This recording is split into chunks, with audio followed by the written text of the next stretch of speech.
My wife, Sorry. that's right. My wife and I have a son with autism that was diagnosed in 1994. You can imagine getting a diagnosis of a son 2 years of age with autism. Actually, he was the first one in the state of Arkansas with autism to receive a computer for communication at the age of 3. And so we've been kind of an advocate for him and taking, I don't call them barriers, I call them speed bumps. You go slowly, you go over something really quick, it's gonna cause damage. So that's the reason why I do what I do. I am running out of nonprofits. It's my 4th nonprofit I'm working for right now. But I've been with ASN for about 3 years now. We do a lot of things. I don't really like to take clients in to just fill applications out and see what happens. I do a lot of footwork and going into businesses, and I love developing and creating jobs, even though they may not be hiring. I'll go and carve one out. That's what I really love doing. It's a lot about networking. Next. All right. So we do a lot of what we do is vocational services. That's my department. We have supportive employment. Now, these things are programs that ARS has that we are a vendor for. There's a lot of other good organizations that are competitors, but sometimes we may think that another vendor is a better fit than our vendor, than who I work for. And we don't, not like they go in the transfer portal and get transferred somewhere else. It kind of seems that way. But we do a lot of networking with people that I work with and find these positions for these special guys and gals. But we have supportive employment, and Employment First is a program that I was able to kind of help facilitate about 6 or 7 years ago. It's pretty cool. Placement services, that's just job placement only. That's filling out, having them fill the application out and let them follow up themselves and help them find those jobs. Ticket to Work, we have a lady in our team that does that for people, and also pre-employment transition services, which is pre-EX. I taught right at 56 kids back, good grief, 5 years ago at Bentonville High and Bentonville West, and then it exploded from there. So it's a great, really a great program for 11th and 12th graders. Next. You need a job coach. I might need a job coach. Here's what we do with supported employment.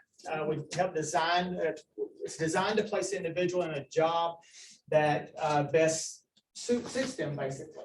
I don't just take a client in, and the very first time, I met Ryan here, my new friend, on Monday. We had an intake interview and we put all the paperwork out, right, Ryan? Yeah. Yes, and it took a long time for us to sign, didn't it? But we got to know each other. The next thing that we're doing, the next time I meet with him, which will be next Wednesday, we're going to do a Gmail account. We're going to create a Gmail account just for jobs. Because sometimes people come in and they say, yeah, I got a Gmail account. What is it? I'm going to put it on your resume, your application. And they say, well, it's unicorn 456 spotty tiger at gmail.com. No, we're not doing that. So we put all that. We make them just a Gmail account just for jobs, but also do an interest profile. And that helps us find out they're realistic, have realistic interests, which means they love working with their hands. We find out if they're social. Everybody knows what that means. Investigative, are they a problem solver? All these things, there's like 6 different categories of what they'll have scores in. And those categories, you get the top 3 and you can find their perfect job for them. Or it actually, what I try to do is get them into a job. It's, let's say they want to, we had a young man that wanted to be a cashier, but he was not really good with money at all. Okay. But I got him to be around the environment, and he started at Walmart, and he's stocking, but he still can be in that environment of whatever he wants to do. And mainly my main goal is to get them a safe place to stay and to be employed. I love carving out the jobs and find those necessary, those accommodations that they need. There's a young lady that I worked with from Open Avenue. Her name is Brenda. She's at Store 100 in Bentonville. I took her from Open Avenues kicking and screaming because she loved her safe environment at Open Avenues. But she now is on her almost 5th year at Walmart. She started out as a greeter. And the manager came up to me and said, what kind of accommodation do you think Brenda needs? Now, Brenda is in a scooter. and she's confined to the scooter. And I said, she really does need an extra battery because that thing goes dead there. And they're about $600 Walmart, and their associates got together and bought her an extra battery for her. So there are accommodations, some cheap, some can be expensive, but by law, they're supposed to help with those accommodations as well. Next. Employment First. I love Employment First. What I try to do with Employment First, I mix supportive employment and Employment First I mesh them together because I love having discovery visits with all my clients. Discovery visits, people say, I want to go stock. That's my job. I want to go stocking and be a stalker at Walmart. And we'll go and we'll stand in an aisle and watch somebody stock for about 45 minutes and see if they really want to stock for 45 minutes. Sometimes I said yes, sometimes it's probably not. So then we move on to something else. So discovery visits where I take them out in the community and look at those jobs. We also try to get volunteer opportunities for these guys and gals to go volunteer at Crystal Bridges. They go through the process of becoming a volunteer. I have 2 clients there that were volunteers and now they work there. So it can develop into jobs where the company wasn't even looking to hire anybody, but they decided, okay, let's give them a shot. When they find out, businesses find out they only need 15, 20 hours a week, and it makes the morale goes up when they're there because it makes it a happy place because everybody's mood changes. It's a good investment for these guys. Soft skill development. I'll do interview skills. We look at employee and employer expectations. Budgeting, networking is important to me. Ryan and I are going to what? Job fair on Wednesday, right? Frisco Mall. Get him out there, making new friends and hopefully fill applications out. Job developments, informational interviews. I'll go and interview some of the associates that work at Walmart. What do you like about working here? What do you not like about working here?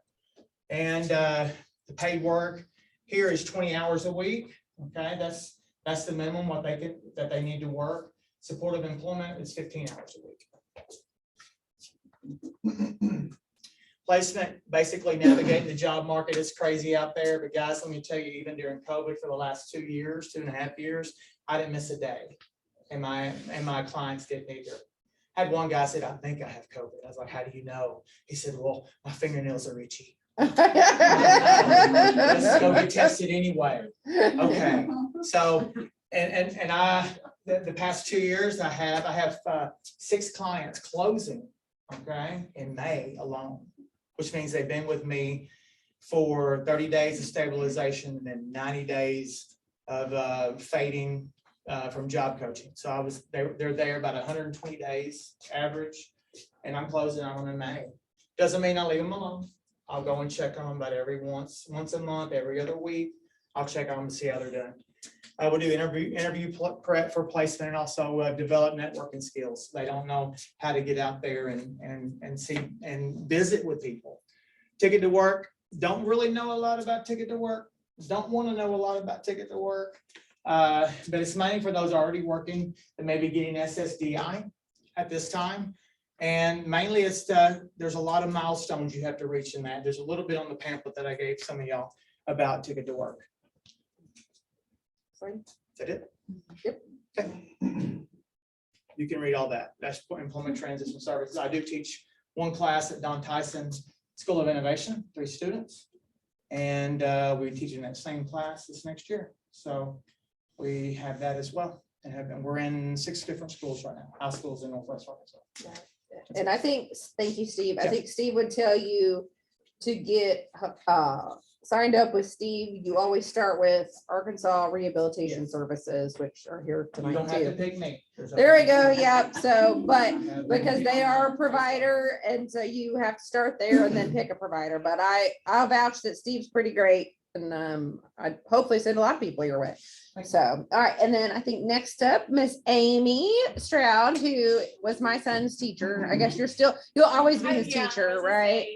And she is with the Bentonville High School, and she runs Project Search at Embassy Suite. So I'm going to let her tell you more about that. Thanks. Do you need any? Let me, come on. Good to finally meet you, Amy. Hey, good to meet you too. There we go. All right, so this will be our 5th year to have Project Search at Embassy Suites.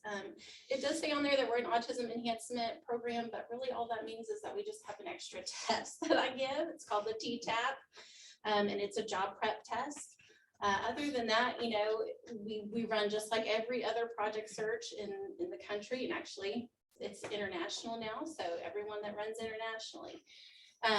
That autism enhancement, though, I think sometimes, you know, makes people think that that's just specific, but it's really not. And we've had young people of every ability with us, and Lindsay's son has been with us as well. And so I'll just kind of fill you guys in on what it's like. Sure. So we are a collaboration between Friendship Community Care. They are the provider that we work with to provide job coaching at the end. And so they provide 90 days of job coaching. And that can vary. You know, some young people get finished and they really don't need that extended job coaching. Some people need that full 90 days. And so we have a partner, and we have a woman that works with us. She's great. She's our job instructor. She's fabulous at her job. And so she's part of our Friendship Community Care partnership. ARS is one of our partners. They're a funding source and really just a fabulous resource for everyone. I mean, it's been actually one of the big strongholds of this partnership, I think, is having ARS as our support, because they're just, you know, we've had, let's see, I guess I should say this too. We've had 14 young people go through the driver's program through ARS in our program. I mean, all 14 of them now are licensed drivers. That's really cool, because that was all really done by them. It was done just part of the partnership. And we had our counselor out. She talked to them and then gave them that opportunity. So that was a really cool thing for us. Embassy Suites is obviously a partner. They provide all of the internships that we offer. And we'll talk about those in a little bit. And Bentonville Schools is a partner. And Bentonville Schools provides the instructor, which is me next year again, yay. I never know. So, and then they also provide a para that's there as well. We typically have about 12 young people there every year. And so that's great, because that's kind of what our cap is. I think this year we have 10 secured for next year. So we're still kind of looking. So if you know anybody that might be interested, please send them my way. I know you Yeah, know. but they don't have to be a Bentonville student, They right? do not, and that's a confusing part too, because a lot of times people will ask me that, do they have to be a Bentonville student? They do not. The benefit for our Bentonville students is that they can go that super senior year, and they can get all their services. They can get OTPT, speech, they can get transportation, and it's all done at the hotel, which is cool too, because all the providers love that. Right. But most of our young people come in as adults, so they come in 19 or older. I've had young people all the way up to 34, I think, has been our oldest person who has graduated. And she's working a job still. So we go up, but I think we can have people all the way up to 35. But each one of these organizations, we meet monthly. They guide all the decisions. So it's really been a great collaboration for all of us. And that's Deshaun right That's there, Deshaun. putting him out there, folding his napkins. That's Deshaun. All right, so we talked a little bit about eligibility. You do need to be 18 years old and completed all of the requirements for graduation. It does say on there by August 2022, but obviously that can vary from year to year. You do have to meet all the eligibility requirements for ARS. Our counselor's name is Shauna Turner. She's fantastic. She's amazing. And she, we are a supported employment program. And so she does all of that part with you after you're accepted into the program. Have independent daily living skills, personal hygiene and grooming skills, maintain professional behavior and social skills in a workplace, take direction from supervisors and be able to communicate effectively. And I just want to touch on those two things really quickly. One is there's 12 internships and there's 3 of us. And so we are not with them all day long. We pop in and out. I think I walk usually about 10,000 to 12,000 steps a day, but we're everywhere, but we're obviously not there 100% of the time. So independence is important. And communicate effectively can look like lots of different things. We've had young people that have very, very limited verbal ability, but they do have the ability to communicate with body language, with gestures, and those young people have actually done very well. I will say in most of the internships, there's a language barrier for a lot of the employees anyways. And so it works out really well because they're comfortable talking to each other with nonverbal cues. So you have to have the means for transportation. We have our first young person that did the entire program and rode Ozark Regional Transit every day. And I will say I was really worried about that because in the past it hasn't always been reliable, but if you live in Rogers, you hit the jackpot because they will go from address to address now. Oh, wow. And so it's awesome. And he actually is using it now. He works at Whataburger in Rogers, and so he's using it now to drive or to ride every day as to employment. So super, super good thing if you live in the Rogers area. Bentonville, I don't think we've gotten there quite yet. I whenever they ask my opinion on something, I always send it in, hey, we need more of this in Northwest Arkansas. This is the big one though, guys, is you just have to, the interns, the young people have to have that desire to work competitively. So they have to want this because it's 9 months and it's not always easy. Not every day, as Lindsay would tell you, I'm sure Deshaun came home and said, oh, it was a really bad day.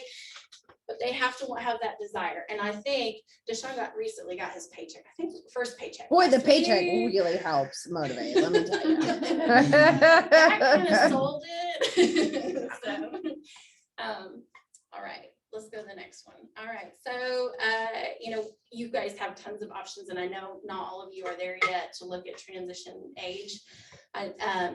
But I hope you guys look at every option. And I always tell everyone, part of our program is that there is an assessment day, and they come in and they have an interview with us, and we have them do different things that they might have to do around the hotel. And I have people call me all the time and say, I really don't know if I should do this or not. And I say, why not try? It's like applying for college, man, just get them out there, So try everything and see which one's the best fit for your young person. So we do provide those unpaid internships. And that experience then helps our interns get to find competitive employment. We put that on their resumes, we add it on there, and then all of a sudden doors open up.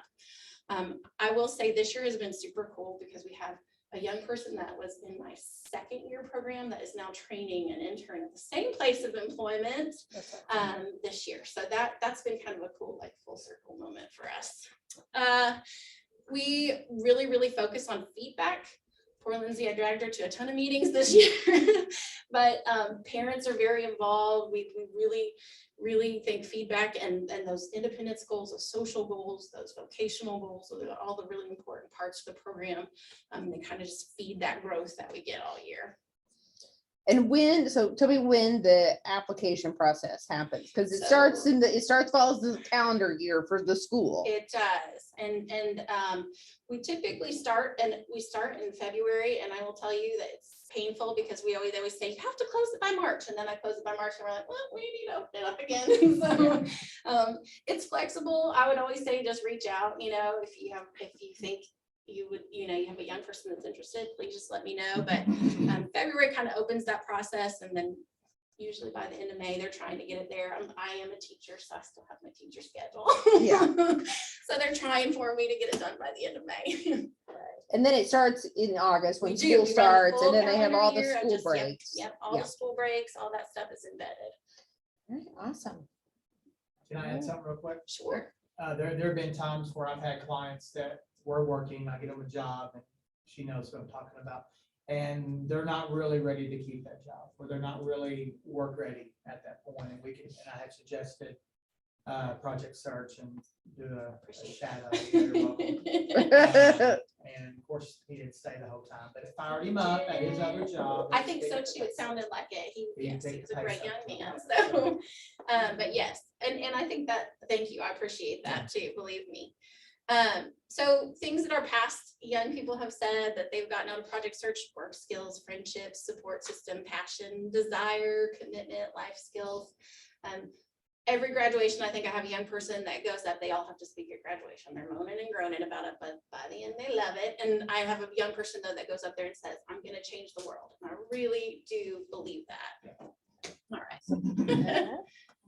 What does our day look like? So we're still doing the COVID guideline thing, but it's great prep for them for work. A lot of places are still asking for those boxes to be checked and the temperature, so we still do it every day. We update on current events, and then they go out into their internships, and that's really where they spend the bulk of their days in those internships.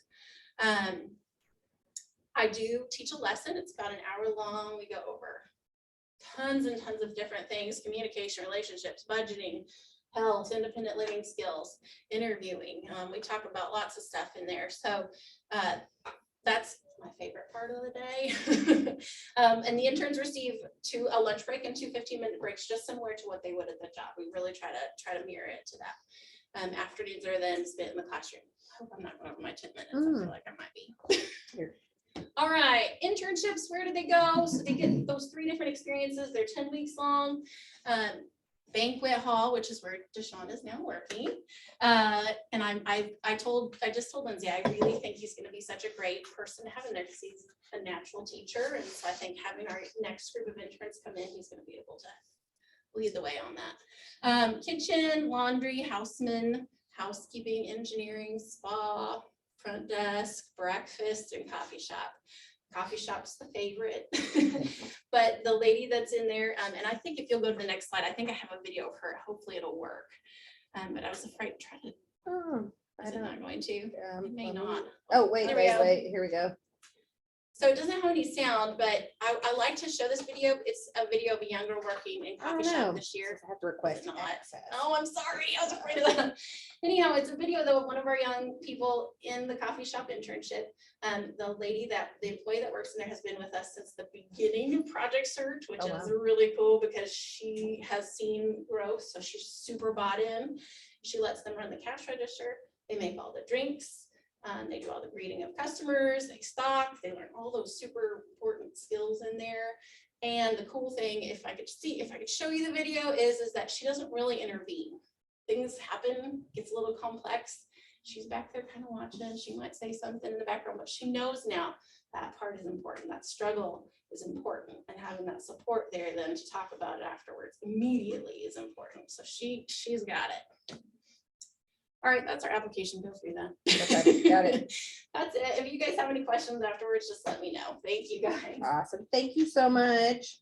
All right, and then next up we have Arkansas Rehabilitation Services, and let's see, we have is Terica, right? Yes. And oh gosh, I've just drawn a blank. I remember you said yes. How are you? Good, how are you?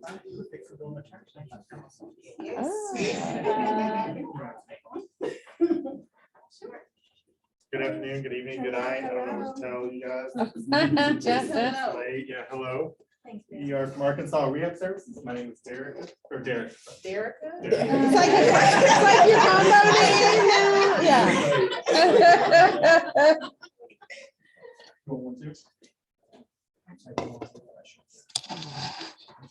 So hi, everyone. My name is Terica Smith. I'm one of the transition counselors at Arkansas Rehab. I serve most of the schools in Benton County. So if any of the students attend Benton County, most likely they'll get me as their transition counselor. That's okay. Yeah, that's fine. And I'm the pre-eds counselor, so I actually work a little bit with Steve. And I have what we call Region 1. We have 22 programs currently, pre-eds in the schools, so. And In Region 1, is that all of Northwest Arkansas? it's Northwest Arkansas all the way over a little past Mountain Home. Okay, all right. No. All right, let me move there with you. So the goal of transition services. So our goal at Arkansas Rehab and with the transition services is to prepare a job-ready, career-bound workforce for those students basically in Arkansas that are transitioning from high school into the workforce. So everything that we do with them is kind of geared towards helping them enter into that competitive integrated environment. And we do different assessments too to see if they indeed have the ability to work in a competitive work setting. Our purpose, again, is to help those high school students get ready for life after high school. So we try to make those connections with the parents, teachers, and community resources so that That student knows that they have the support out there for them once they graduate high school. And again, our goal is kind of guiding them along the way so that they can be successful in reaching that vocational goal that they're wanting. Two ways that we can help. We have Pre-Ex, which is operated Derek, he's our Pre-Ex guy, and transition services. So Pre-Ex, they work these different activities to learn, you know, what it takes to work out in the community. They get those in Pre-Ex, and then with transition, again, once they graduate high school, that's when we kind of hit the ground and try to get them employed in something they're interested in, they have the ability to do. So like I said, we do different testing to see, and we assess medical records that they already have to determine, you know, what that interest, what those abilities are so that they can be successful. And we do have, I'm sorry, go ahead. I was gonna say, and that is that taking place in a high school setting? or Correct. is it- Okay. Yes. Yeah, so both are in high school. They're different age Yes. groups. Pre-eds is for whoever the school considers a junior or a senior. Super seniors are also in that.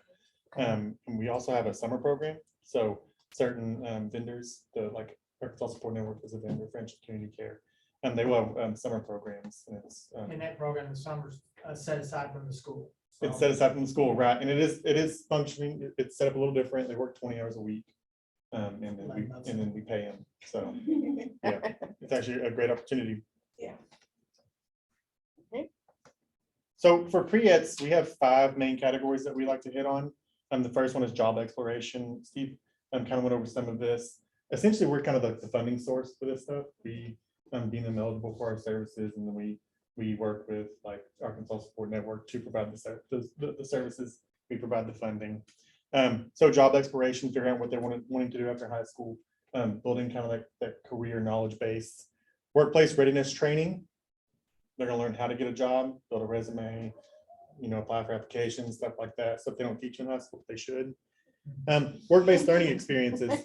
So the job exploration, workplace readiness training, the 2 on the bottom, those happen during the fall. It's kind of broken up into 2 semesters. The fall, they do a lot of in-class instruction. In the spring, they go out and work. So they work 7 hours a week. The vendors, they do their best job of getting actual competitive integrated. So competitive wages and integrated in a community that's not just people with disabilities, right? So they really get to apply those skills that they learn in the fall during the spring. And then we pay them to do that. So that's a great opportunity. You want to go back one? Sorry, I No, you're good. apologize. Counseling on post-secondary training opportunities. A lot of our clients, they do go to college. Transition, the main majority of those we're helping fund with college. So we also have other stuff that we can help with. There's the Arkansas Career Development Center. Steve, I think it was you talked about the driver's education that is through them, and we can help fund with that. And then most importantly, for the people we serve, instruction and self-advocacy, figuring out what their rights are in the workplace and how to apply those. So we have a program specific to schools. We work with vendors like Arkansas Support Network, Friendship Community Care, Pathfinders, Easter Seals, Open Avenues. We have a lot that we work with. We have 2 school-based programs. The owl is actually wrong. It's wolf now. I don't know why we're going with animals, but instead of facilitated by a vendor, the school does the work and we pay the school. Just kind of a different opportunity for the school to kind of facilitate their own program, do it the way they want to. WIN is pretty similar, but they just do work. And then I come in monthly and teach on topics related to work. We have something really cool called Inclusion Film Camp. Joey Travolta, that's right, Joey. He comes once a year to Arkansas and they host a film camp. Where was it this year, Paul? Paul came from there today. I just drove from there this morning. Yeah. Last weekend. Okay, And Joey Travolta is the older brother of some little known actor named John. Oh, really? So- Oh, how interesting. it's a pretty cool opportunity. The summer work program, we have something called the Youth Leadership Forum. I think it's at, where is it It at? was at Hendrix. Hendrix, that's right, Hendrix College. It just allows them an opportunity to be around their peers and learn how to be in a leadership position. And then we have other stuff that we can assist with, the transitional employment program. They can assist with, I think this is through ACDC, assist with college applications and admitted and stuff like that. And the transition program is offered in every high school in this area, is that correct? I wouldn't say every Okay. public high school. for Every public sure. high school, okay. We have, and then there's some private who reach out to us, and I don't think we mind to go there as well. Okay. So who can participate? Juniors and seniors. Now, this does include sophomores if they're about to be a senior. So if they're going to be a junior, let's say they're going to be a junior this next school year, they can do the summer work program. So they can do 20 hours of work leading up to, for 7 weeks leading up to the program. Who's involved? We work with vendors, schools, mainly who, and it is statewide, but. Oh, the length of time, you don't have to go back. Okay, sorry. They do 13 weeks in the in-class learning in the fall, and then 16 weeks of the work in the spring. And they get paid for it. Yeah, Deshaun did this in high school and Last week. Yeah, it's in, yeah. The billing is reflecting I that. know. How do you sign up? So usually we get a lot of our referrals from the teachers. We do have leads that we work with, liaisons that we work with at the schools, that usually once they get those applications, they submit them to us. I try to reach out to anyone that I know that's working in the SPED department so that they can get it out to everybody, because that one liaison may not be able to reach everybody. So I try to make sure that everybody knows we're out here and we're available, because we hate for those individuals that need our assistance to miss out on the opportunity because of lack of communication. So I try to make sure everyone knows.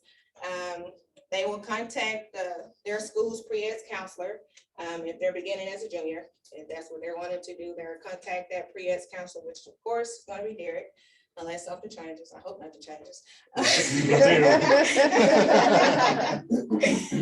Some services are available to everyone regardless of the school and if they are 16. Transition for graduating seniors. So again, the services are for those graduating seniors to assist them with connecting to vocational rehabilitation services. And again, what we do, we're trying to help obtain and maintain those post-secondary training goals, and of course, reaching that ultimate goal of employment. So a lot of what I like to do is try to figure out in the beginning stages, what are you interested in? Are you motivated to do this? Let's make realistic goals so that we can meet those. So a lot of talking and making sure that they understand, okay, I want to do this, but do you know what's required of you, to do this, and helping them navigate that, showing videos and different things. And again, we're open to seniors with IEPs, 504 plans, and other documented impairments or conditions. A lot of the schools were thinking they had to have an IEP or a 504. That's not true. So if they do have a documented disability, they can apply for our services, and we'll do our assessment to see if they qualify. And students are generally referred by the IEP team, school teachers, counselors, nurses, or self-referred. Yeah, we really don't have two eligibility requirements. They have a disability and they want to work. Yep. That's really it. Youth transition services for seniors. We have employment, counseling and guidance. We have job placement services, assistive technology assessments, which we have the potential to purchase those devices or technology or tools that they need. We have the ability to purchase those things for them if they need it for school, if they're needing it on the workplace. If we assess and that's something that they're saying that they need and they're benefit from that, we can pay for that. So a lot of people don't know what we could do. That's why we try to get it out there, because there's a lot ARS can do. Mhm. We do have on-the-job training, ACDC, which we have a lot of short-term programs that a lot of people don't know about, like professional guest services. They can be certified for ServSafe, or is it SafeServe? I always get that wrong. ServSafe. Which one? They can get certified for that. We do that in-house. The driver education, that's something we can help them get their permit, their driver's license, CNA training. Yeah, CNA training. It's a lot that we can do to help individuals with disabilities become employed and be productive citizens out in the community. We also help, again, person tools and equipment for employment. And again, we diagnose and evaluate. Yeah, if the tools and equipment is necessary for the job of employment, then we can purchase it. Yes, yes, Yeah, so like right now we have like Snap-on tools in our inventory, like really expensive, like mechanic tools, yes. and we can just give them. I need to apply for Yeah. Transition services for graduating seniors, again, we can diagnose and do evaluations, counseling and guidance, career and technical education, we have job placement, assistive technology, physical and cognitive restorative services, job skills training, support employment services, transition for services for high school seniors, ACDC, financial aid for training programs. Can they have supportive employment and financial training? Yes. At Yes. the same time, they go to college, you get that paid for with funding? from Cause them? I'm getting ready to work on one of those right Okay, now. Okay, so that question. It's gonna be my first time doing it, but I'm trying to navigate and see Okay. how we can make this work. We do have budgets, but it's not you pick and choose. Right. If they need hearing aids as well as supportive employment, we're gonna do both. Right, absolutely. Based on their needs. So like I tell them, that's why it's important for us to work together so we can find those comprehensive services that they need.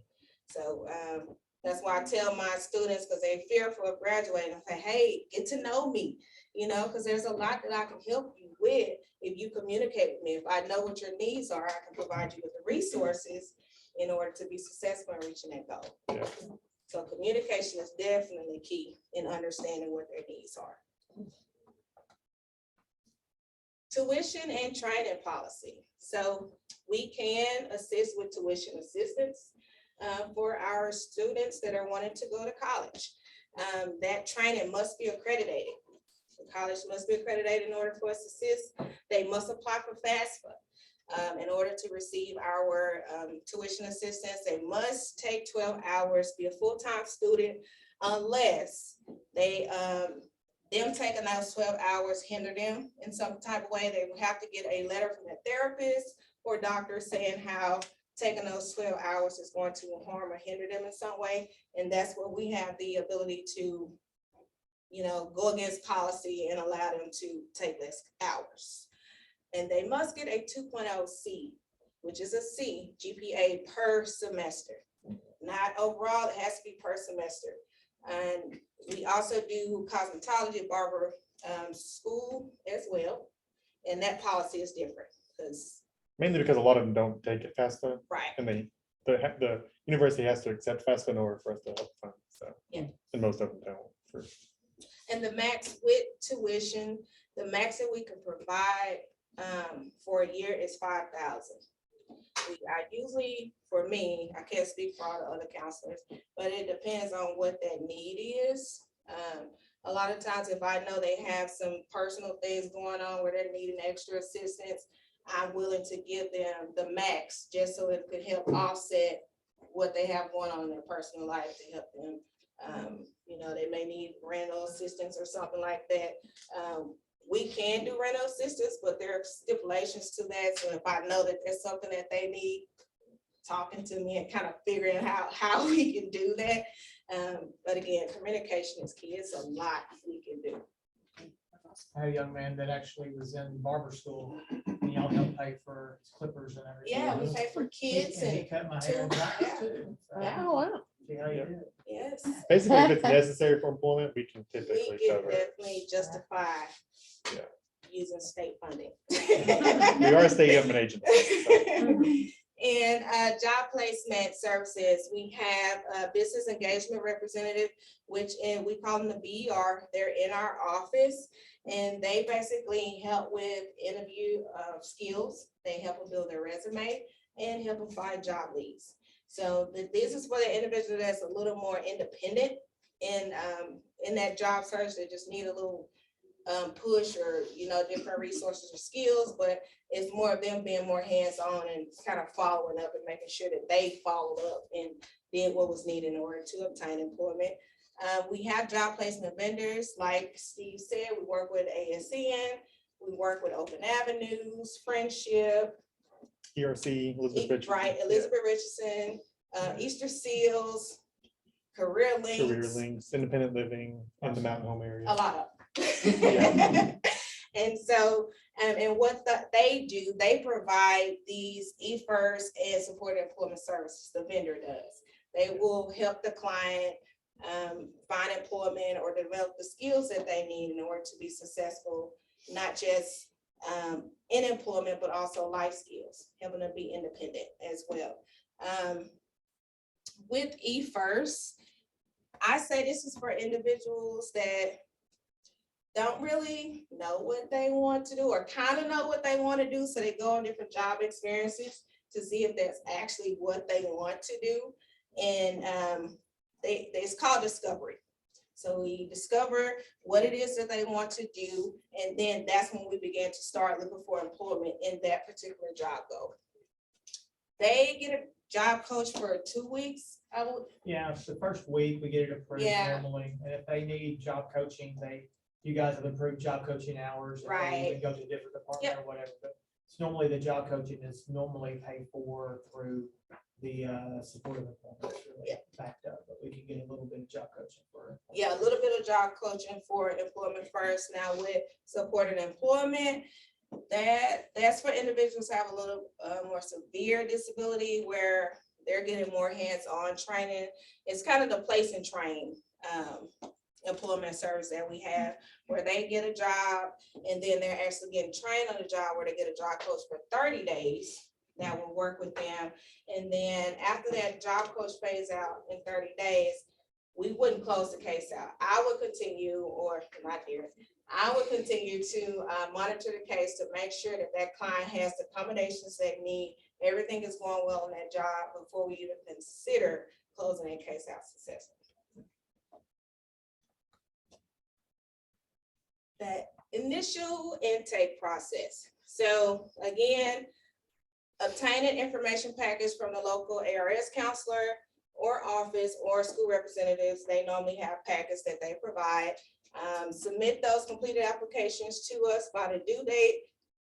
Forget the due date. It never works. We set the due date, but it never works. I'm currently taking applications now. So hey, if you have them and you know someone that needs services, go ahead and submit them. Yeah, even if you know people that are moving to the community. Yes. And they're in the 11th grade. Yeah. Yes, let them know for sure. And so once they submit the packet, they'll be assigned a counselor. Again, with transition, the counselors are already identified based on the schools that they attend. It's 3 transition counselors. Myself, we have Jennifer Ragsdale, who also serves Rogers School District, and she serves Springdale as well. And we have another one, her name is Ann Thomas, and she serves Like Farmington, Fayetteville, Berryville, Green Lincoln, Forest, Lincoln, that Eureka. area.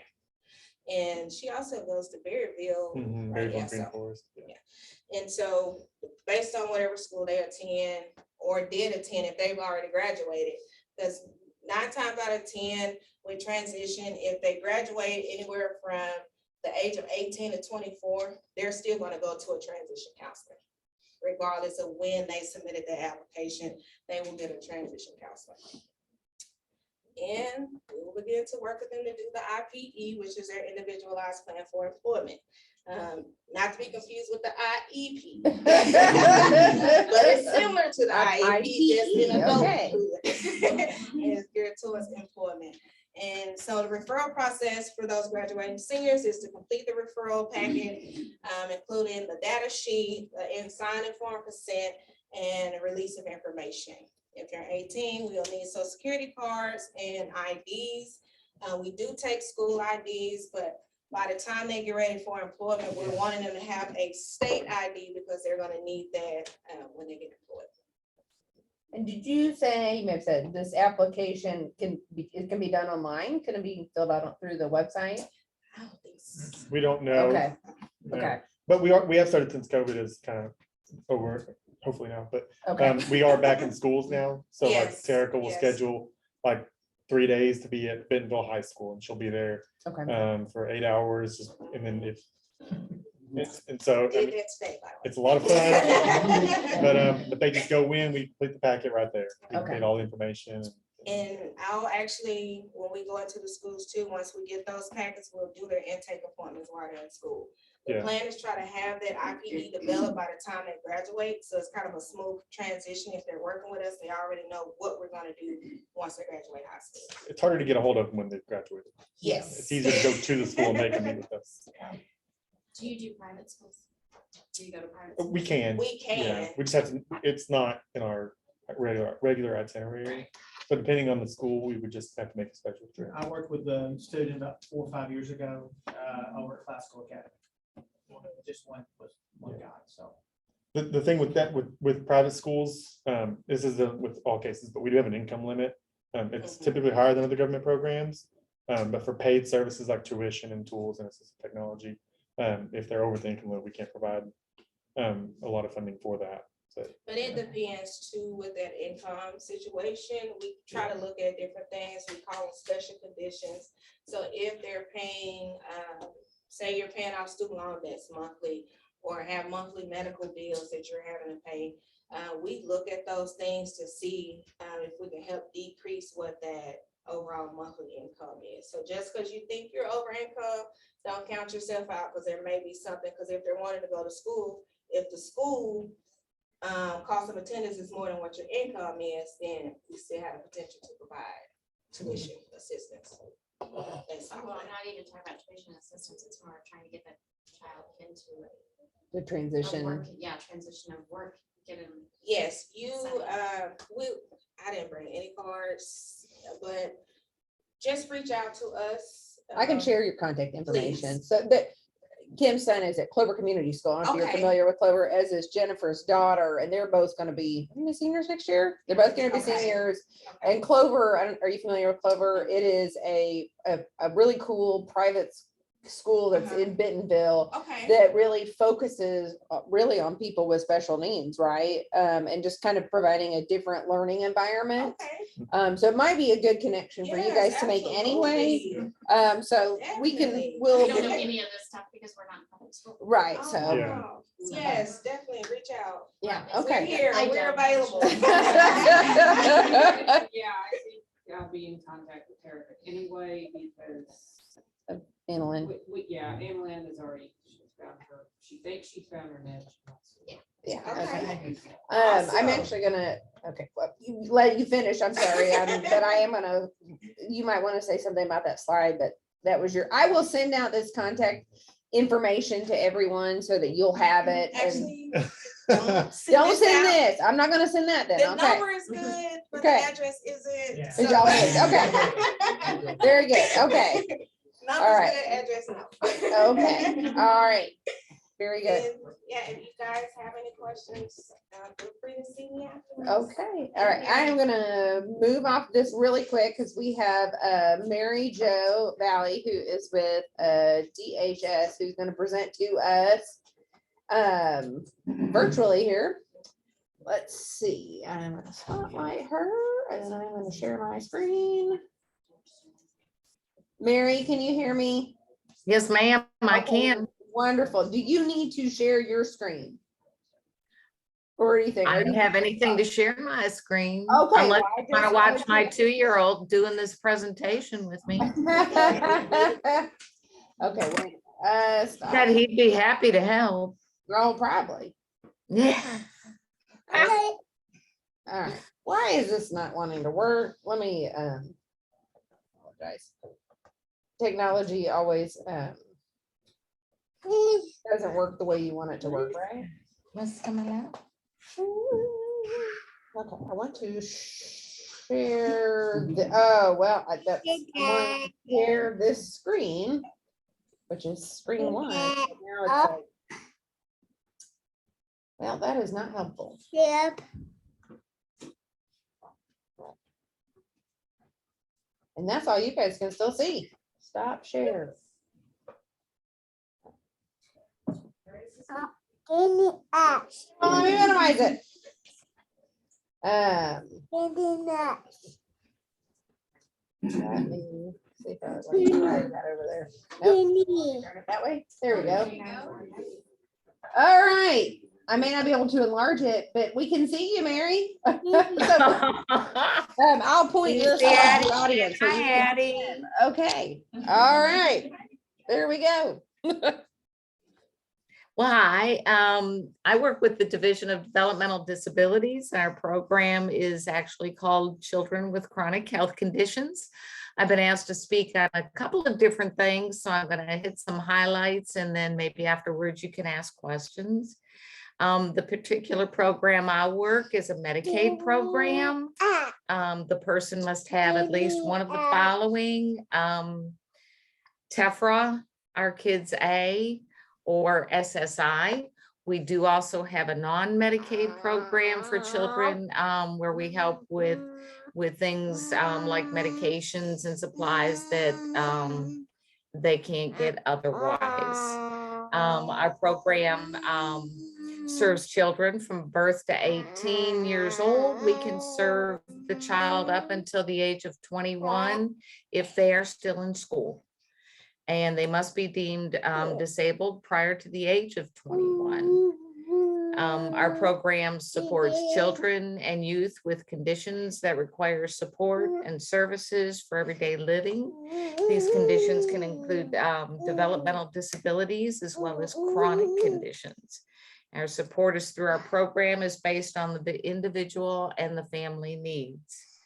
Our case management services support the children and families in accessing community-based, family-centered, culturally sensitive services so the children can reach their maximum potential even with their disability. We assist families in accessing sufficient healthcare services, do applications for other services that are available for them.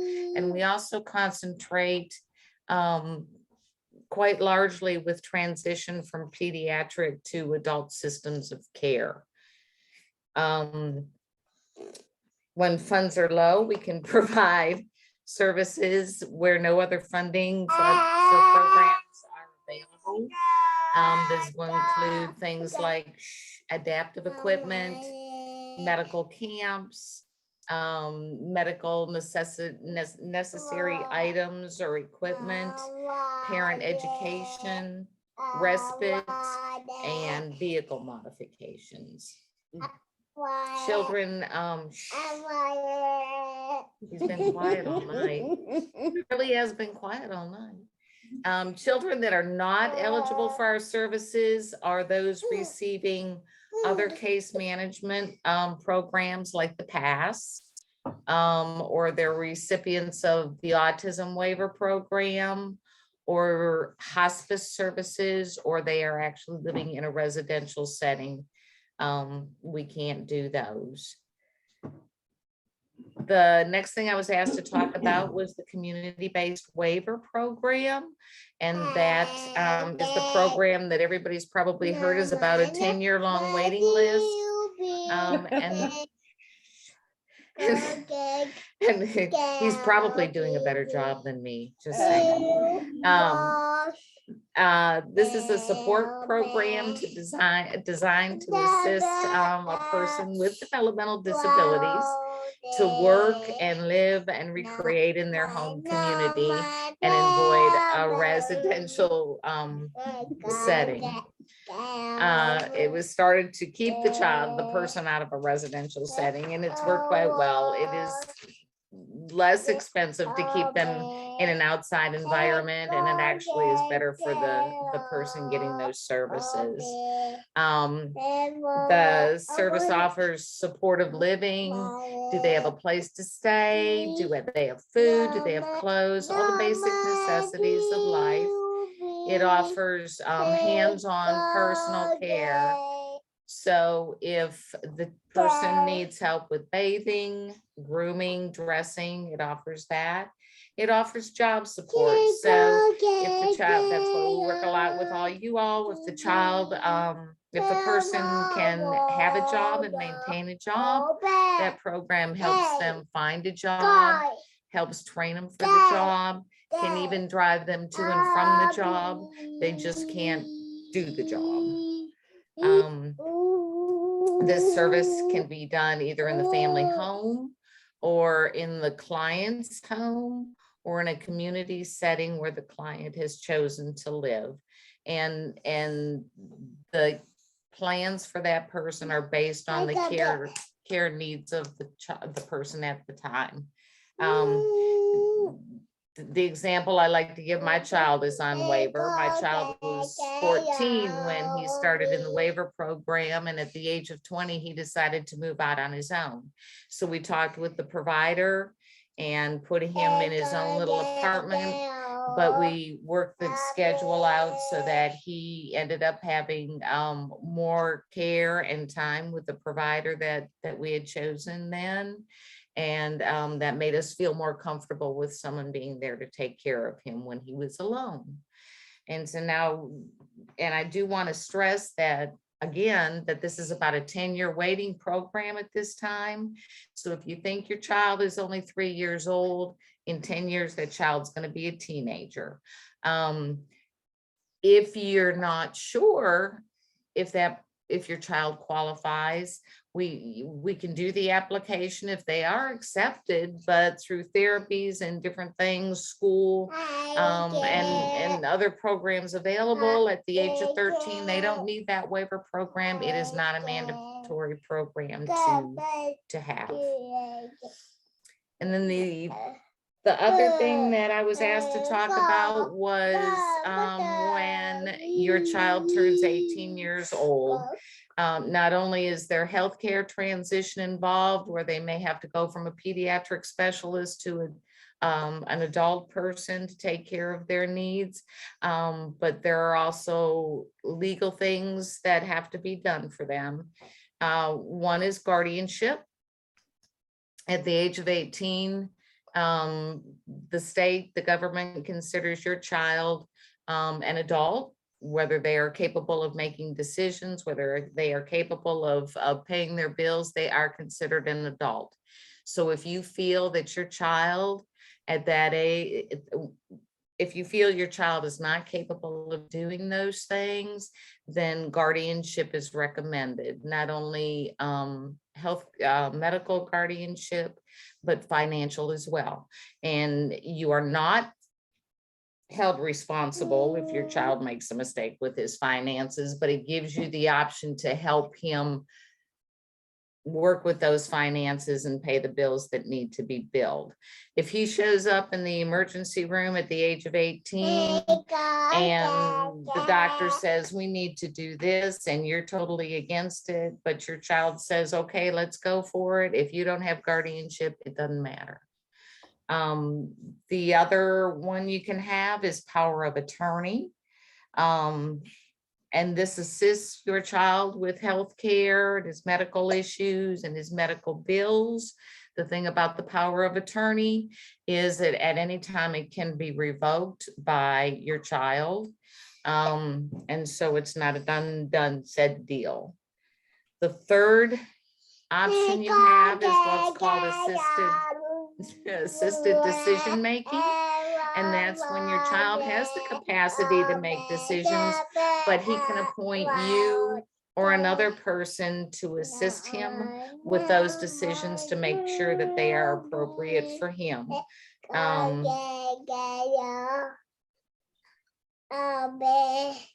you say XYZ? We're almost done. The assisted decision making can be either medical or financial. So that helps a lot of people that just need a little push along the way. And if you have any questions, I'll be more than happy to answer them. I'm sorry that was short and sweet and interrupted, but you know.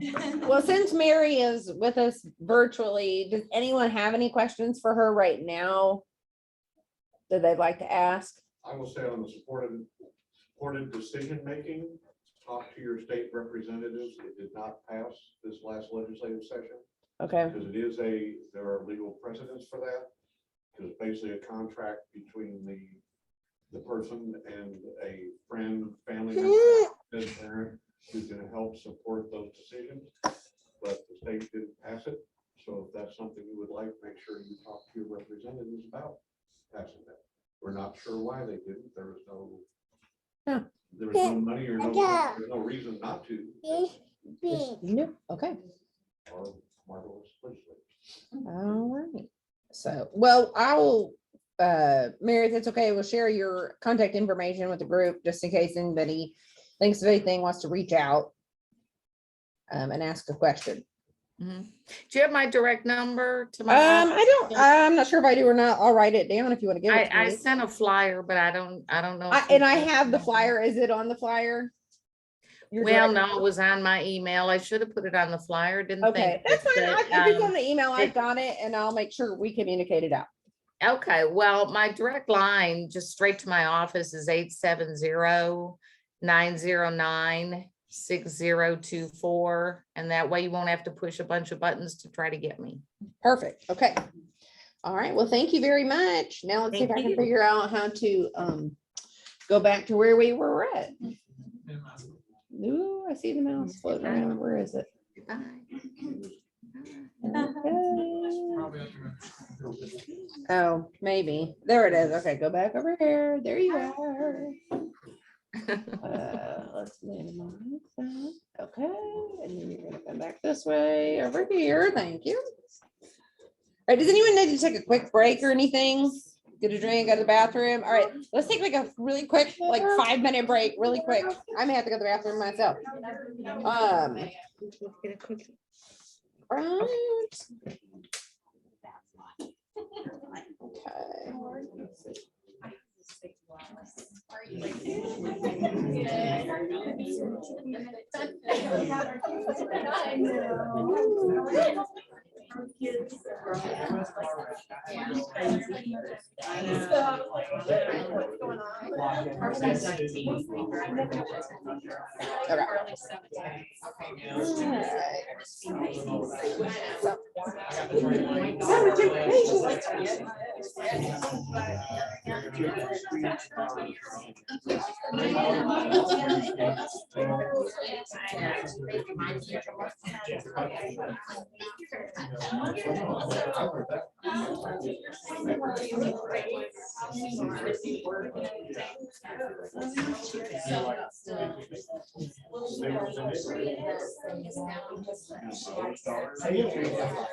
Okay, and that's for next year.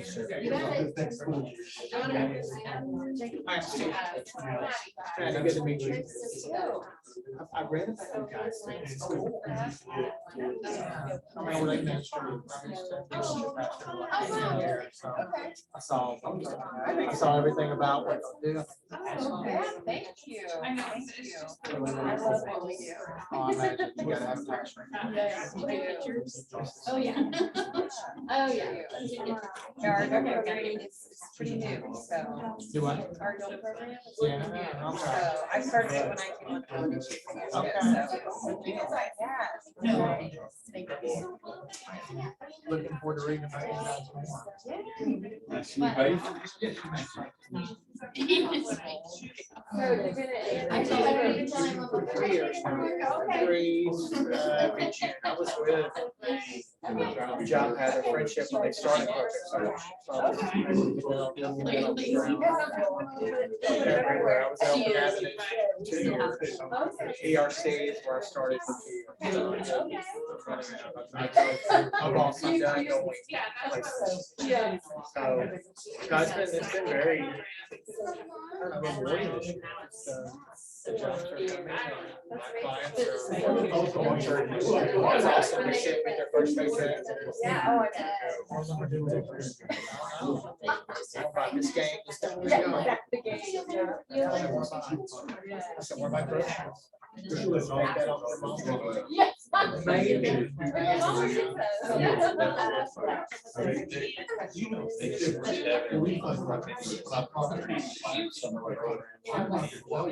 We are, it's, with their sophomore shot. You can see a little bit. Yeah, I think ARS ours stuff. is too. Your job is to go to some of them. For Carly, been for 2 years, when she was in. And, you know,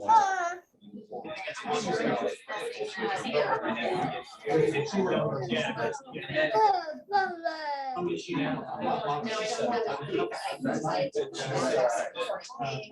it was a broken place.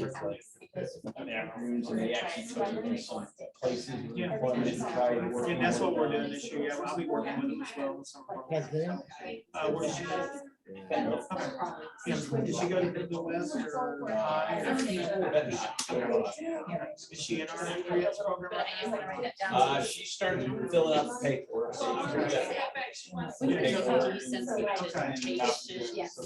Oh, yeah, okay, so she'll probably be, and what grade is she going into? Okay, so she can join our summer program now. If you. These guys are here, hey, probably need to go through the system, so let me do this. I go to, some way, name on the name, which I've been doing it, and she get a character. That way you can save her last name. And that way she can get started. Okay. Our teacher for that is, she's really. Ooh. ambitious. I mean, everything, which is not really accurate. So it was messed up. We'll have a meeting with all the parents.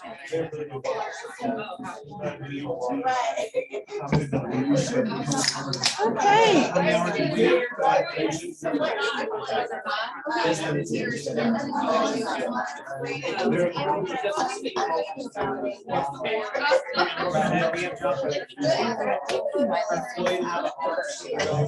Oh,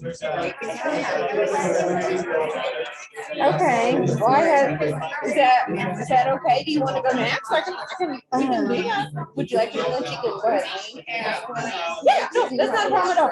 Yeah, no, that's fine. Nope, nope, no worries. No worries at all.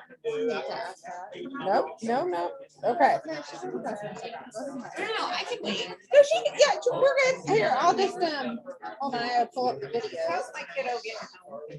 How's your gonna? I'm just gonna drop her off. Okay.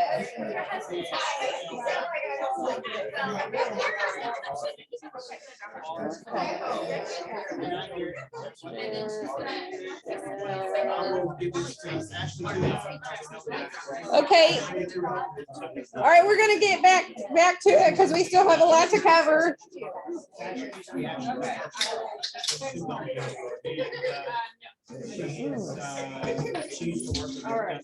All right. All right. We are actually we're gonna go ahead and let Barnabas Prep go right now, and I'm gonna have to do another. See if I can move this over to the screen kind of thing. Oh, well, it almost let me do it. Yeah. I have a 2-hour. Oh, I thought you were gonna present for 2 hours. Oh, man. Oh, I can do it. All right, well, I'm gonna, Teacher, I can talk all day long. okay, can my folks that are on Zoom see this video? You can just give me a thumbs up. It should be, it look like a video screen. Which I hope you can see. No, okay, I may not be able to figure that one out, but you should be able to hear it at least. Okay. I seen a black screen, but it's not playing yet. Okay, So- okay, you can see it. Okay, I hadn't Okay. started it yet, so you're good. Okay, good. All right. You want me to go ahead and play this for you now? Absolutely. Okay.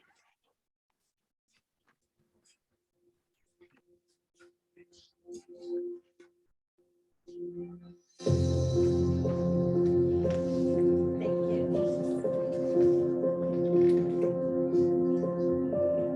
We were one of those parents who didn't know what to do with our son whenever he graduated. When Emmy was growing up, we didn't know what was next. We didn't know if she would ever go out and live on her own. For some of them, it's the first time they've ever been away from home. The environment here is so nurturing and encouraging and positive and hopeful. You feel that. You feel the welcoming, you feel the common mission that Barnabas Prep provides for the future of the students. Also learning to be independently and to think out of creatively. I have met my best friends here. It's a freedom that I wouldn't have experienced anywhere else. I'm here to learn how to be independently so I can go off and live on my own. She is much more assertive, much more independent, much more helpful, and much more confident. The demand is clearly there for these great kids to have a place in a continuation of, their education. Even though we don't know what is next, we know that Barnabas is preparing her for something. Dad has a purpose for me. He feels from a lot.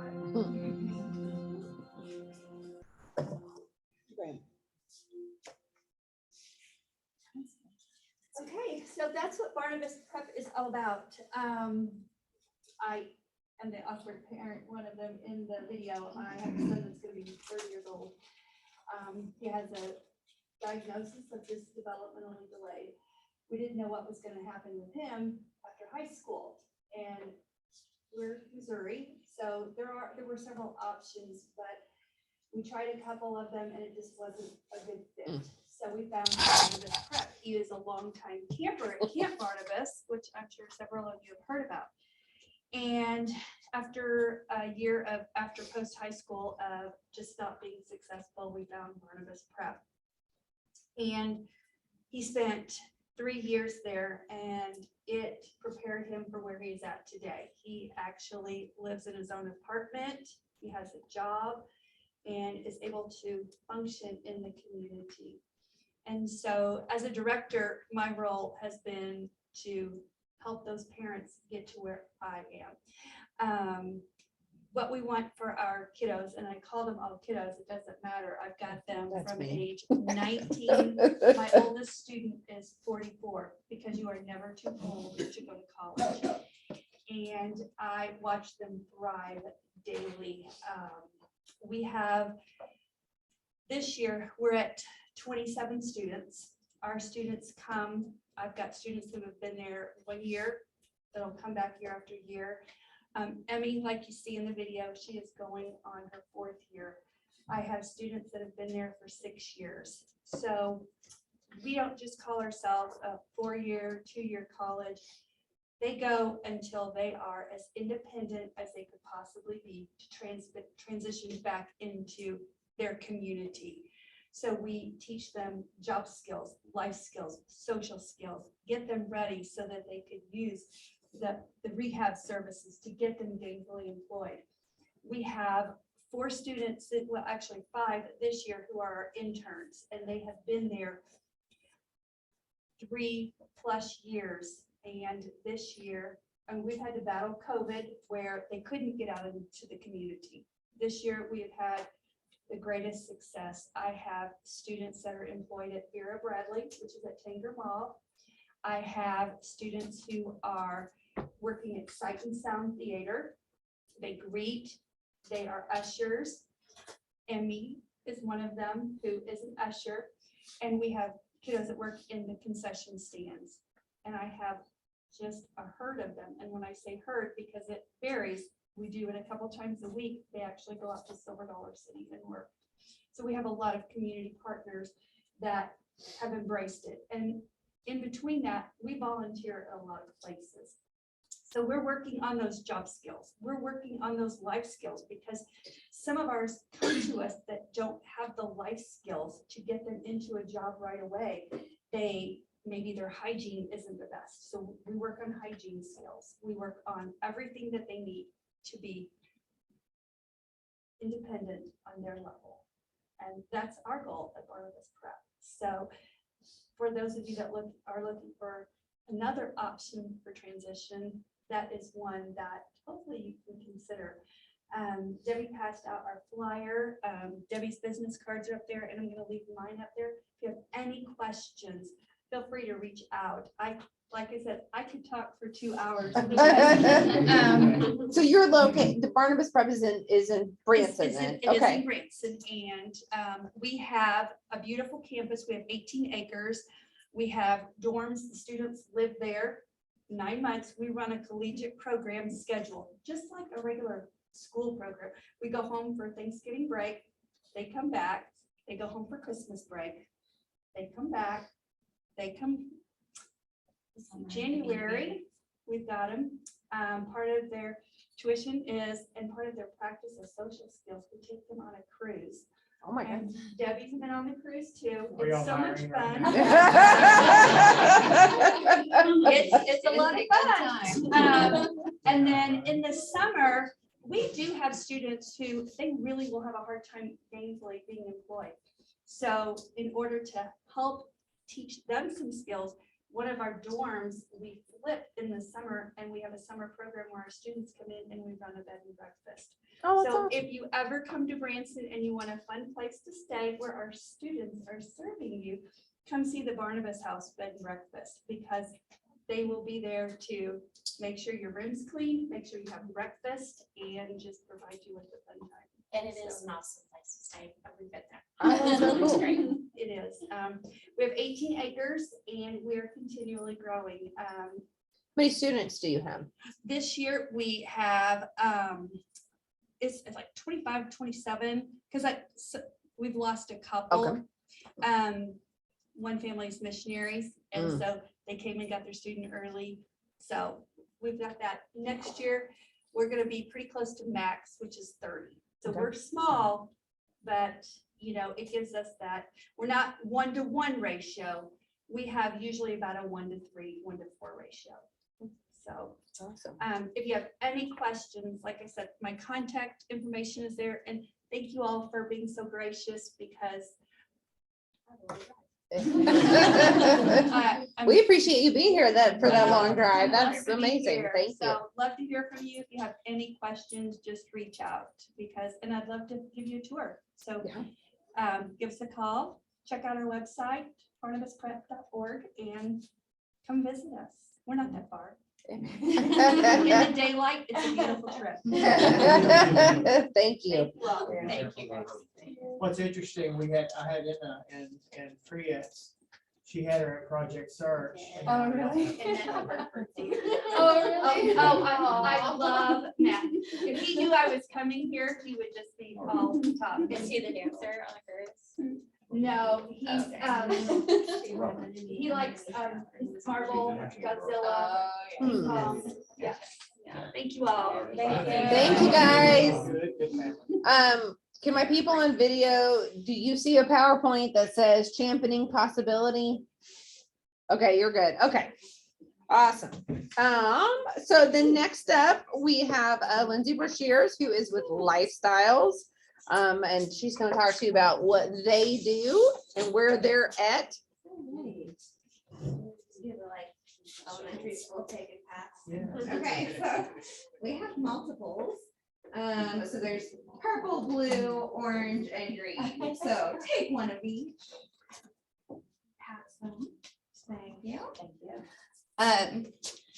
So like Lindsay said, I'm Lindsay. As it will be so hard to remember. So I'm Lindsay Brashears. I am the Director of Adult Development at Lifestyles. And all of your previous speakers have done a fabulous job explaining what we do at Lifestyles, so thank you. So go ahead and do, I'll just kind of talk at you guys for a little bit, and then feel free to ask questions, but if you want to go ahead. Yeah, hold on, give me just a second. Yeah, we're about There to we go. fight after this. If you want to see us in the parking lot, we're gonna battle now. So our mission, we enthusiastically support adults with disabilities in reaching their full potential as contributing members of the community. So one of the things that Lifestyles does differently than a lot of the other agencies in Northwest Arkansas that work with individuals with disabilities is that we work with adults only. We're probably the only agency that kind of puts an age on the people that we work with. When our founder started Lifestyles in the 70s, She had come from another agency that worked with, at the time she was working with kiddos, and she said that there was actually, you know, kind of a gap in services for adults at that time. Basically, when people grew up, what did they do? And so that's one of the reasons she started Lifestyles and said, you know, let's work with adults. Let's figure out what life is like post school and post high school. And so that's what we do. And as life has gone on, you know, we've had the opportunity to add, you know, kiddos to our services. And we've just said, you know, this is what we do. This is what we've done well since we started. And so we've just always stuck with working with individuals 18 and older. We do high school transition as well. So there's a little bit of that getting into the high schools and helping folks to move on, to be ready to kind of work afterwards. But for the most part, it is adults. So this is just a little bit of information about some of us. So this right here is a really fancy bit of information. So CARF is an international accrediting, like basically those of you who are not a service agency, it just means like we're frou fancy, and we're just very, very fancy. We have to, for those of you who are accredited or have gone through this, it's very, very painful, and you know, we have to go through just insane amounts of hours and all of these people coming and just checking all your books and looking at all of your stuff and asking people all of these questions to make sure you're not like hiding skeletons in your closets. So that's just a huge bragging point for any agency that can say that they're CARF accredited, and we get CARF, we go through our accreditation again this December, but since 2012, we've been CARF accredited. We have over 400 clients. Some of them have been with us for over 30 years. Go ahead. So obviously who we serve, people with developmental and intellectual disabilities, and then 95% of them are Medicaid recipients. We do accept folks who have, who are private pay, and sometimes we just take people who don't have funding. We write grants and that kind of stuff, so. Oops. So go ahead and do another one. So what we do, we have adult development. So this is me, this is what I do. So if you call and say, I want adult development services, I'm the person that you're probably going to talk to. So we have the College for Living program. The College for Living program is overarching of these two programs plus like core classes. So basically we say, it's 8:30 in the morning till 4 in the afternoon, Monday through Friday. It's for students 18 to end of life, sort of any developmental level. They're going to take classes that focus on independent living skills, social skills, continuing education. We have a visual arts program. We have a performing arts program. What do you want to learn? So we have classes that focus on safety. We have a cooking class. We have a relationships class. We have social games. We have dinosaurs, we have botany, we blow things up in science experiments class. Like we just, you know, we have classes that are going to teach individuals how to live their fullest life, but then also like, well, what do you want to do today? Cool, let's do that. We have frequently can be found having sing-alongs at lunch. Those are the best. And so then obviously focusing on this, like the artists of lifestyles, we have professional artists on staff who teach. We have art shows. We just had an art show. We sold over $2,500 worth of art, and then 50% of any of the art that's sold, if it is made by a client, goes back to the client. 50% goes back to the art department to, you know, to continue buying supplies. We invited artists from the community to come in and display. And so then we ran like a gallery. So anything that they sold, we got a percentage of. So that was a really, really fun time. And then our performing arts program, this, I mean, we can measure goals and objectives left and right, but like the self-esteem, that's not exactly a measurable goal, but the seeing people perform at a talent fest, the number of people that you would see up on that stage in any number of costumes in a day is amazing. And it used to be a talent show. It is now a 2-day event, 3 to 4 times a year. It is a talent fest because one day was not enough. So that's kind of our College for Living. Our launch program. It was started, I was hired to start the launch program 13 years ago. I know because I was very pregnant with my daughter at the time. Not smart in doing that. But so there was a young man with Down syndrome who was graduating from high school at the time. And when people started asking him, well, what are you going to do when you graduate high school? He said, well, I'm going to go to the U of A like my brother. I'm going to be a Razorback. And his parents were like, well, crap, that was not our plan. And so they reached out to Lifestyles and said, you know, what can we do? Can we get some sort of collegiate program together? Sure, why not? Let's do that. And so we put together the launch program. So it is a program for students 18 to 25-ish who want a university experience but are not necessarily at the point where they can go to the U of A. So they get the social perks of the university experience through the U of A. They ride Razorback Transit, they eat at the Union, they exercise at the Hyper in a non-COVID world. And they get all of, like, they're physically on campus for their classes, but the classes that they take are taught by our staff, and they're going to, again, focus on those independent living skills, social skills, continuing education, but they're more specifically geared towards that more focused, more driven young adult, 18 to 25-year-old sort of age range. So the classes are going to be similar to the College for Living, but it's really kind of more of a focused and driven grouping of classes. And we don't blow as many things up in launch. It's a 3-year program, but it's really not. We have 5th year. Actually, I had like a 7th year senior. So it's really it's meant to be the first 2 years are academic, and the 3rd year we have unpaid internships modeled after Project Search. But we have students who just continue to go academically forever. We have students who have said to us, you know, like, my goal is not employment. My goal is to go to NWAC. We're like, awesome. Like, let's come up with a plan for you then. So while our original plan was 2 years academic, 3rd year internship, and during that time they roll over and work with our supported employment department. Now we kind of have like a track program to figure out what they want to do during their 3rd or whatever their final year is, to kind of figure out what the next step is. And so within that, we just kind of start game planning whenever we discover what their last year will be and kind of move forward accordingly. We do have some students who have graduated and gone on to NWAC and the U of A, some who have taken just like online classes, just kind of sporadically. I think one student went to NTI and took some classes. And then we have folks who rolled over into like our supported employment department. And so lots of different options there, but basically our goal is when you graduate, you don't just flounder, like we provide some sort of support, just figure out what you want to do and we'll go from there. So supported living. So we are a waiver provider. We are in Washington County, which I know a lot of you guys are Benton County folks. So we do provide services in Washington and Benton County. But as all of you know, it's impossible to hire good staff these days, right?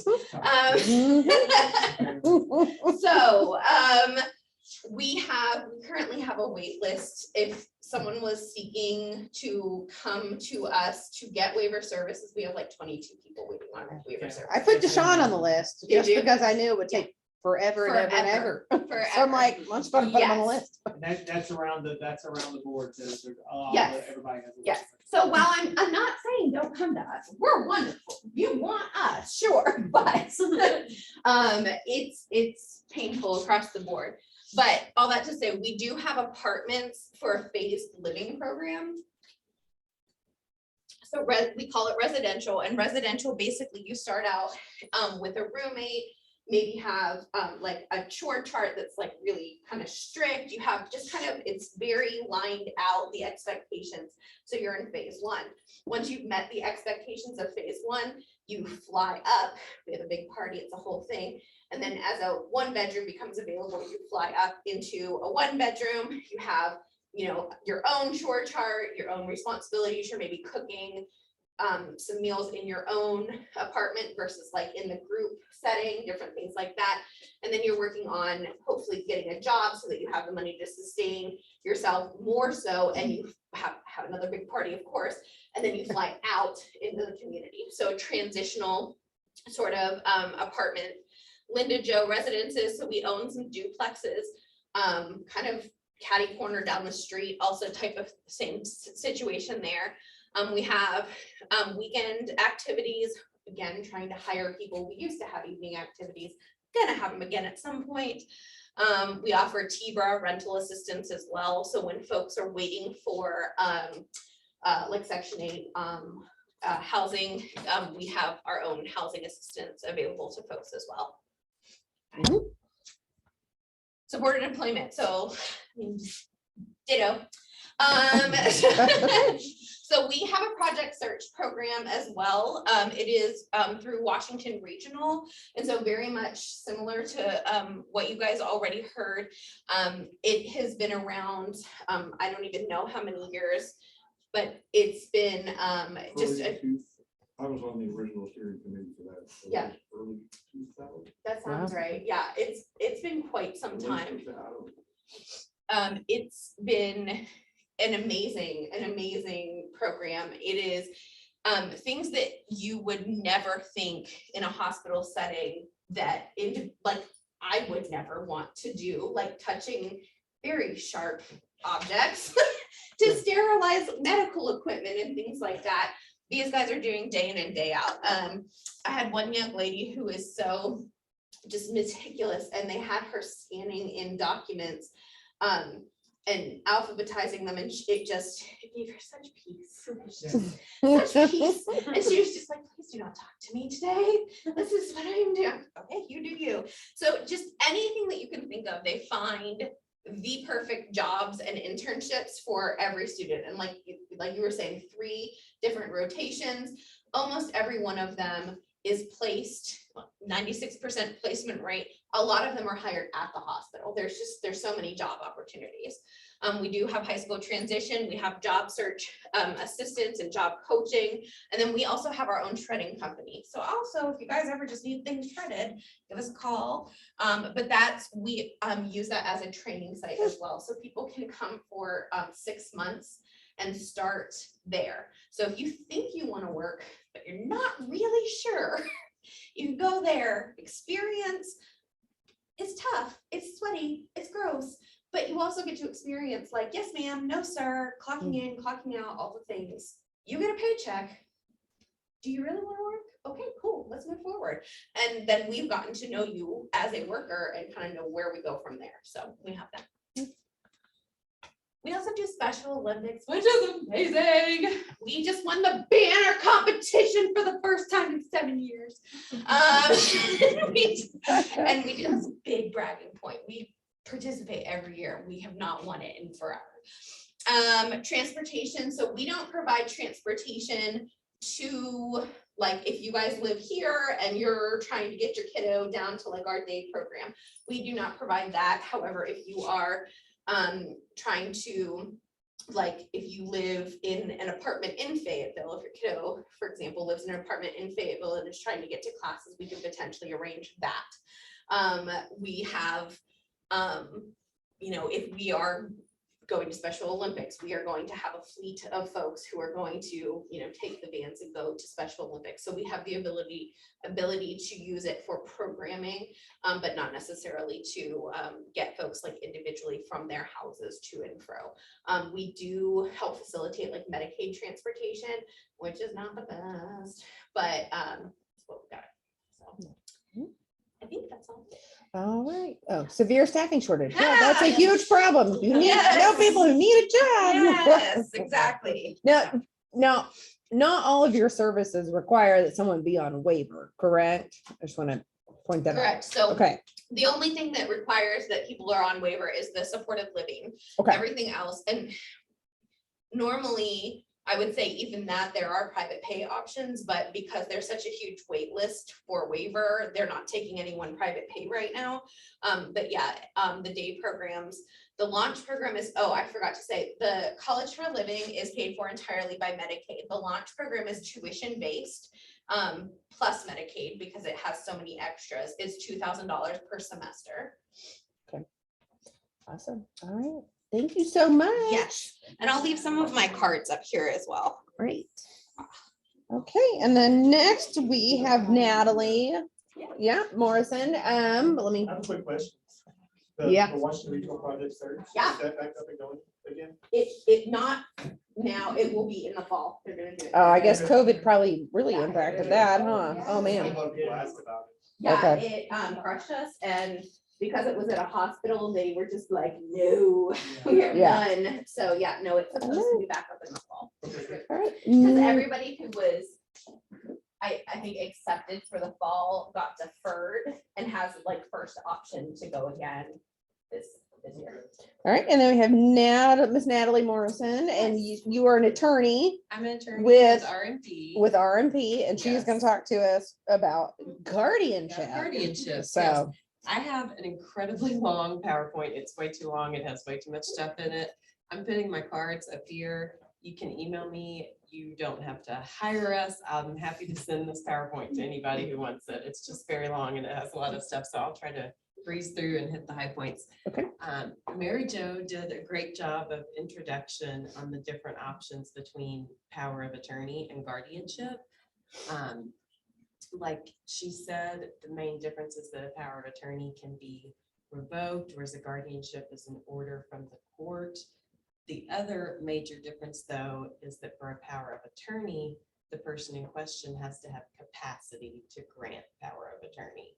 And that would be a personal evaluation between a parent and a doctor, whether someone has capacity to agree to grant their parent power of attorney over their financial and their medical, any decisions to do with that. So if the person in question does not have capacity to make that decision, I'm following along on my phone, so I know where we are.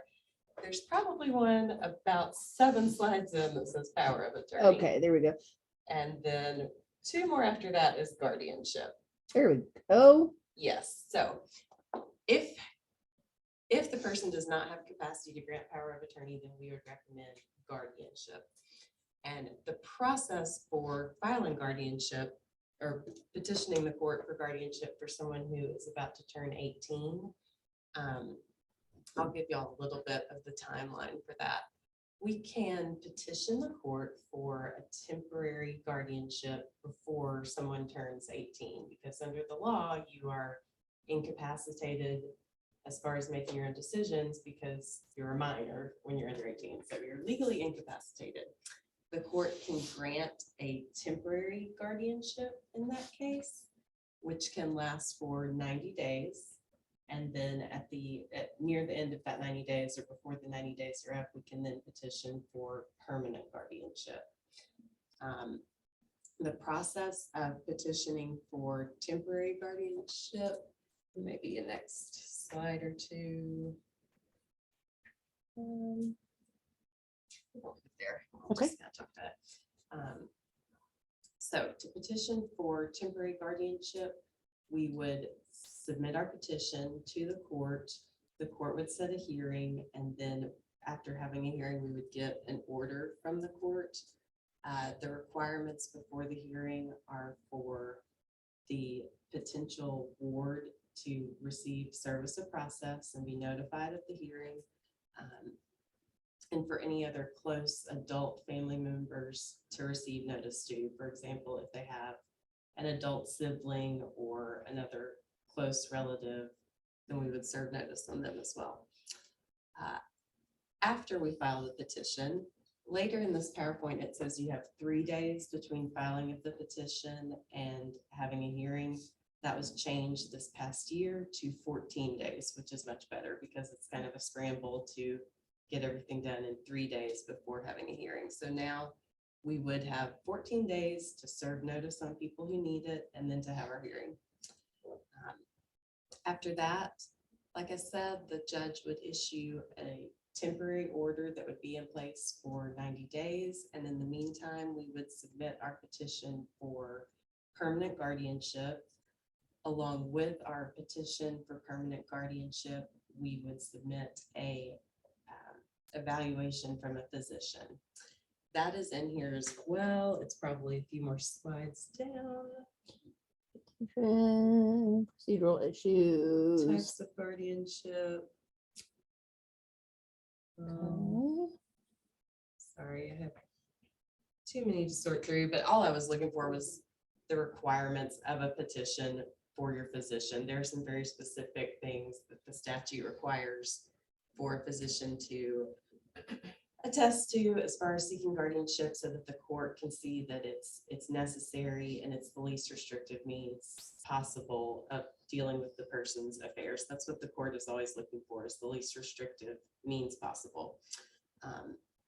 And on that note, for guardianship, we can limit guardianships if that's appropriate. If there's just a specific area, if it's just for healthcare, not for financial, or if it's just for example, we just met with someone the other day and discussed limiting a guardianship only to contract issues, entering into contracts, or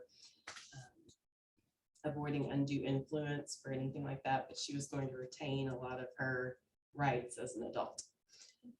Once we do submit everything and we have our final hearing for permanent guardianship, the requirement is for the guardian to submit a yearly accounting to the court.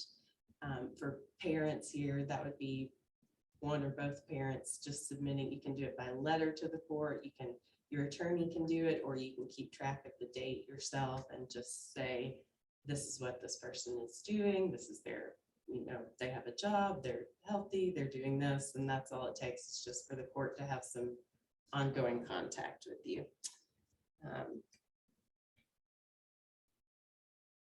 I think I covered that we do it as a minor and then we continue. So in terms of guardianship, you're talking about financial and medical, Correct. but in my mind, it was like you're the guardian, so that's almost as if they were still a minor under 18. Is that Yes, that that's accurate? correct. That's Okay, accurate, so, yes. That but is which would accurate. differ from power of attorney? So it's very similar to Okay. power of attorney. The difference is when you can grant power of attorney. Okay. Because you can't grant power of attorney. An incapacitated person can't agree to power of attorney. Okay. But they're still effectively, once they're in place, they're very similar as far as the authority that you have. Is someone under guardianship, then would they lose certain rights, like, I don't know, voting or marriage or things that somebody who was They would an not adult? lose the right of marriage, and they would lose the right of voting, but we can structure it to where they would not. We can include that in there. Yeah, so that's part of the limited that we were talking about with some of our clients the other day, is to make sure that someone could retain the right to vote and other legal adult rights. Okay. Yeah, so I think I rushed through my presentation a little bit because it was so long, but if anyone has questions, you can feel free to email me, or I'll stick around after and talk to anybody. Yeah, that's all. Thank you. So, okay, and then we have two more speakers, so Maddie Schultz, and Maddie, I'm gonna have to hop over and do your PowerPoint differently, is from Ability Tree, which is out of John Brown University. Get my mouse back. There we go. Okay, let me share.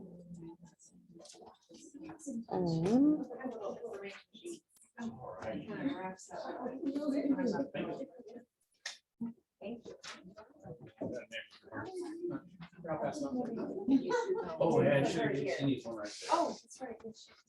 You can have That's mine. probably- Well, I want it to be a slideshow. You mean, I'm not very good with Google Docs. The Google site, how do I make it a show for you? Is there a? Oh, well, no wonder it's hiding It's behind this hiding, box. yeah. Okay. All right. And then let me move that over, maybe. Hold on just a second. We'll close that.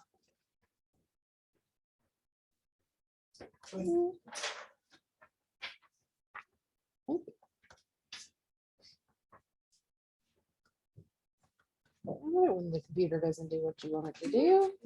My favorite. That never happens. Okay, let's see. Good, hopefully my brain's working. It's creeping up on my bedtime. so- Oh, boy, okay. I know my phone just, my reminder just went off. Like, you're already back. Want to go so far? Come on, all the way over and stay. Oh. Okay. Oh, well, maybe Yay. Seven streets, okay. Ta-da. Okay. Is that you? Yeah, that's me. Okay, good. Okay. Perfect. Okay, my name is Maddie Schultz.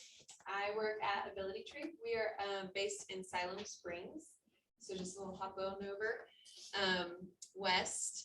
And so a little bit about me.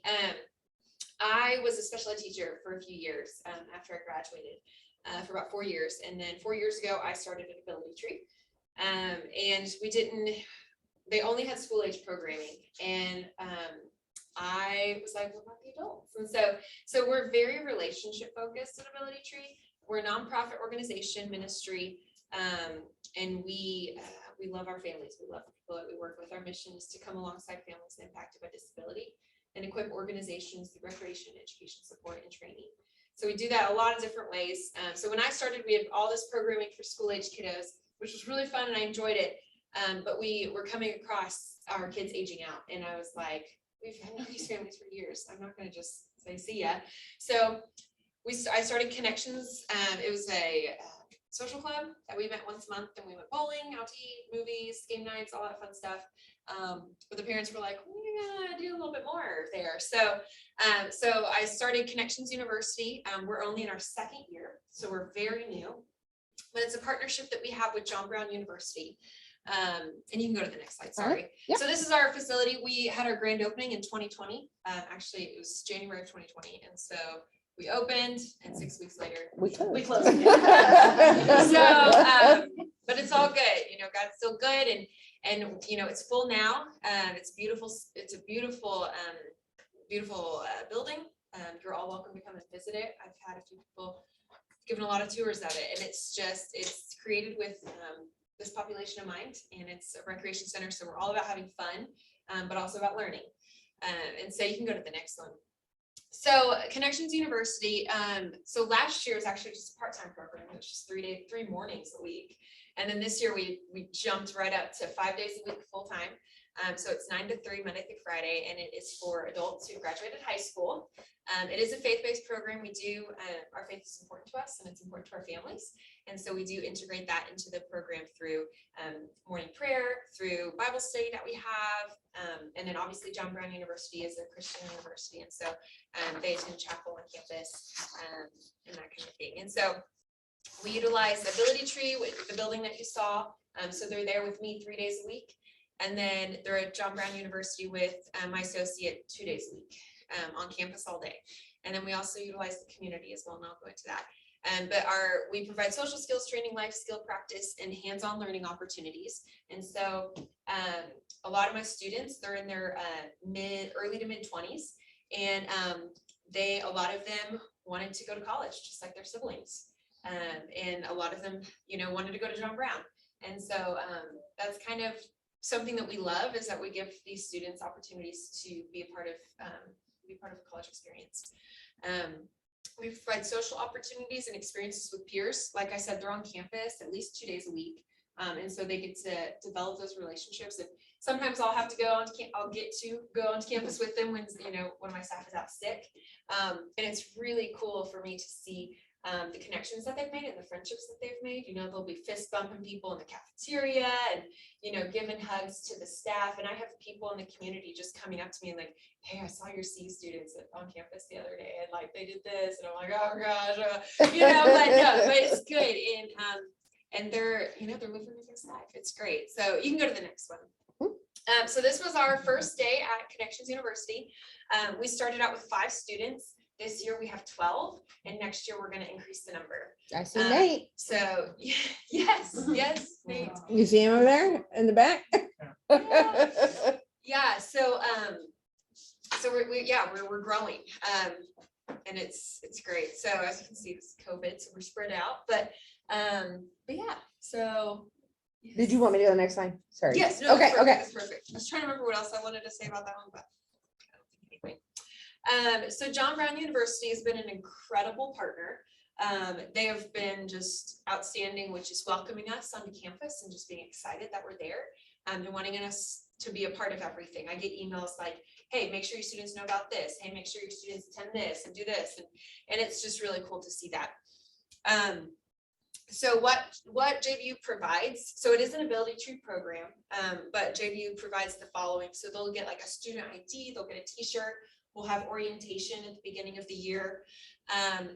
The students do have opportunities to enroll in actual college courses. So it's not, we have our class on campus, but they have their classes too that they can take. And so I have students taking, a lot of them take sports classes. They like walking and jogging, tennis, indoor soccer, that kind of thing. Is the ones who like the activity, but not necessarily want to do the more academic things. This semester, I have 2 students in Old Testament, which is a pretty intense class, honestly, but they just love listening to the lecture. They actually have written the papers and done the exams, just like everyone else. One of my students sat me down in my office and read me her whole paper, and it was really good. I was super impressed. It was really cool. And then I have another student this semester in Art 1, and so or Drawing 1, it's an art class, and so he has this little portfolio thing that he carries around campus, and he just loves it. And so, like I said, JV has been a wonderful partner to just invite these students in, and I connect with the professors and make sure it's a good fit for the student and that the student will be able to participate in class. And they're all just excited to have them there, and they're really welcoming. It's really neat. So we also have access to the campus amenities like the gym, the workout wellness center, and they do that on Tuesdays. And then, like I said, they go to chapel on Thursdays. So they have their things that they do on each day. We also go to the JVU dining hall or the cafeteria. And they'll do their meal plan. And this is a great learning opportunity because they go in, they swipe it, and it's all you can eat. So we have definitely had, overeating, not making the most choices. So it's a great learning opportunity for me, my staff to say, hey, that's too much food. You gotta listen to your body, we gotta try one, that whole thing. So it's a great learning opportunity for them. And then now, like at the end of the day, a few of them that we've had, work with, will come up to me and say, hey, I just had 1 taco bowl today. I said, great, that's way better than 3. I'm so proud of you. So they're learning that. They're learning how to do it and do it on their own without me hounding them, which is what we want. And so then at the end of the program, they'll get a certificate of completion, and then there'll be a ceremony that JVU helps us put on. Again, this is only our 2nd year, so we haven't done that yet, but we will eventually. Okay, you can go to the next one. This was our first day at John Brown. So our first year, obviously, with COVID, we weren't able to be on campus. And so this was our first full year on campus, and they were so excited. So I made them take a picture. So yeah, it was just, I think it just gives them a sense of belonging and a sense of, oh, I'm not like a kid. I'm not, I have somewhere to be, I have something to do, and they belong, they're students. And you can see that a lot of them are wearing their Go JVU shirt. And one of my students, Luke, he wears it just about every day he goes. So it's great. And so the impact of connections use. So whenever I'm creating new program at Ability Tree, I always want to make sure that it's in line with our mission, but it also has an impact on the people that we serve. And so the participants, which is the students, they will learn how to interact with peers in a variety of social settings. So like I said, there's a lot of different things that we do. We are at Ability Tree, which is our building, and we have people come in. We have interns, I have part-time staff, I have students who do volunteer hours, all that sort of thing. And then they are on campus with their peers 2 days a week. And then we also go out into the community. We volunteer. We do really fun field trips. Yesterday, what did we do? We went out to New Life Ranch over in Oklahoma, and we did archery tag, which was really interesting. And we played all the fun games out there, ate out there. We on Monday, we went to the Walton Arts Center for a show. And then tomorrow we are going to the fire department in Silent Springs. It just happened all fall this week. It's crazy. But we've also done the Walmart Museum. We go out to eat fairly often because that's what their favorite. We've gone bowling. We've gone shopping. We go to Walmart and go grocery shopping fairly often, and then cook at the center. But yeah, anything I can think of that I think they might enjoy or benefit from, I'll do it. They also like to come up with their own ideas too, that they Hmm. petition to me. So we'll increase problem solving abilities. We're always solving problems throughout our day. It's just making sure that we're aware that we're problem solving. And so just pointing that out to them and encouraging them to do that. Communicating their wants and needs to others. I do have students who are at different levels. I have some who are very limited verbally, and then I have some who are very, very, very verbal. And so just communicating effectively and communicating appropriately, just depending on the setting and who they're talking to. We do a lot of that, especially on campus. I work with my students very closely just on appropriateness and just communicating in a way that's appropriate and effective, I guess. So, so yeah, and then observing and learning appropriate behavior. That's pretty much goes along with what I just said, in a variety of settings and circumstances. So it's just kind of in the moment teaching. It's also modeling and like pointing out, hey, look, watch those two students interact and see, you know, how close they're standing together, you know, their facial expressions, how they're looking each other in the eyes, kind of pointing that stuff out, that, you know, so that they can see, okay, they're doing, that's okay. Because they want to do what the other kids are doing, right? And so just pointing that out for them and helping them learn that. Utilize life and social skills that are outlined in their individual plan. So I meet with families at the beginning, before the school year starts, and we kind of go over goals that we want to work on in a plan. And so we have that, and then participate and contribute to their community. Like I said, we volunteer with local organizations because I want them to know that they have giftings and they have the ability to help others, and that's important, that we should all work to help others. And that they have the ability to do that, right? So you can go to the next one. So this is one example. We painted a wheelchair ramp for a Kind at Heart Ministries, which is a ministry out of Siloam. And so because they are all able-bodied people, they can do work and they can do it well. They did a really good job on this ramp too. So that's that. Go to the next one. So a day in Connections U. So participants will arrive at the center in the morning. So parents are responsible for dropping off and picking up. And then I do have some parents who like I have some parents who live like in Prairie Grove and Missouri. And so they kind of carpool sometimes. Missouri is really far. They stay for a few days in Siloam to help with that. And then I have some that are like in Kansas, Oklahoma. So there's some like the families kind of help each other, so that's cool. Participants will participate in different activities depending on the day. So like I said, we have chapel on Thursdays, and then we exercise Monday, Tuesday, and Friday. Getting them up and active is really important. I don't want them just sitting all day. And then we do at least once a week a trip out to the community, and that's volunteering or lunch or a fun activity. So or like this week, it's 3 days a week. And then they also, participants will have jobs around this center. And so I tell them this is our way of saying thank you to Ability Tree for letting us have class here. And so before they can have their leisure time at the end of the day, they have to complete their job. So that's like taking out all the trashes, checking all the bathrooms, making sure there's toilet paper. They have a different one every day, but they have their little chart and they do it, and it's up to them because they can't have their leisure time until they do that. And leisure time is free time. This was us at the police department this past fall. These are just a few of my students. But yeah, we got to go and we had a tour of the police department, and then we had a really cool Q&A. That's Officer Strickland. She has a son with a disability, and so she's very passionate about educating the police force as well as the community. And so she was really, really good with them, and like, hey, here's some situations you're in. This is what to do.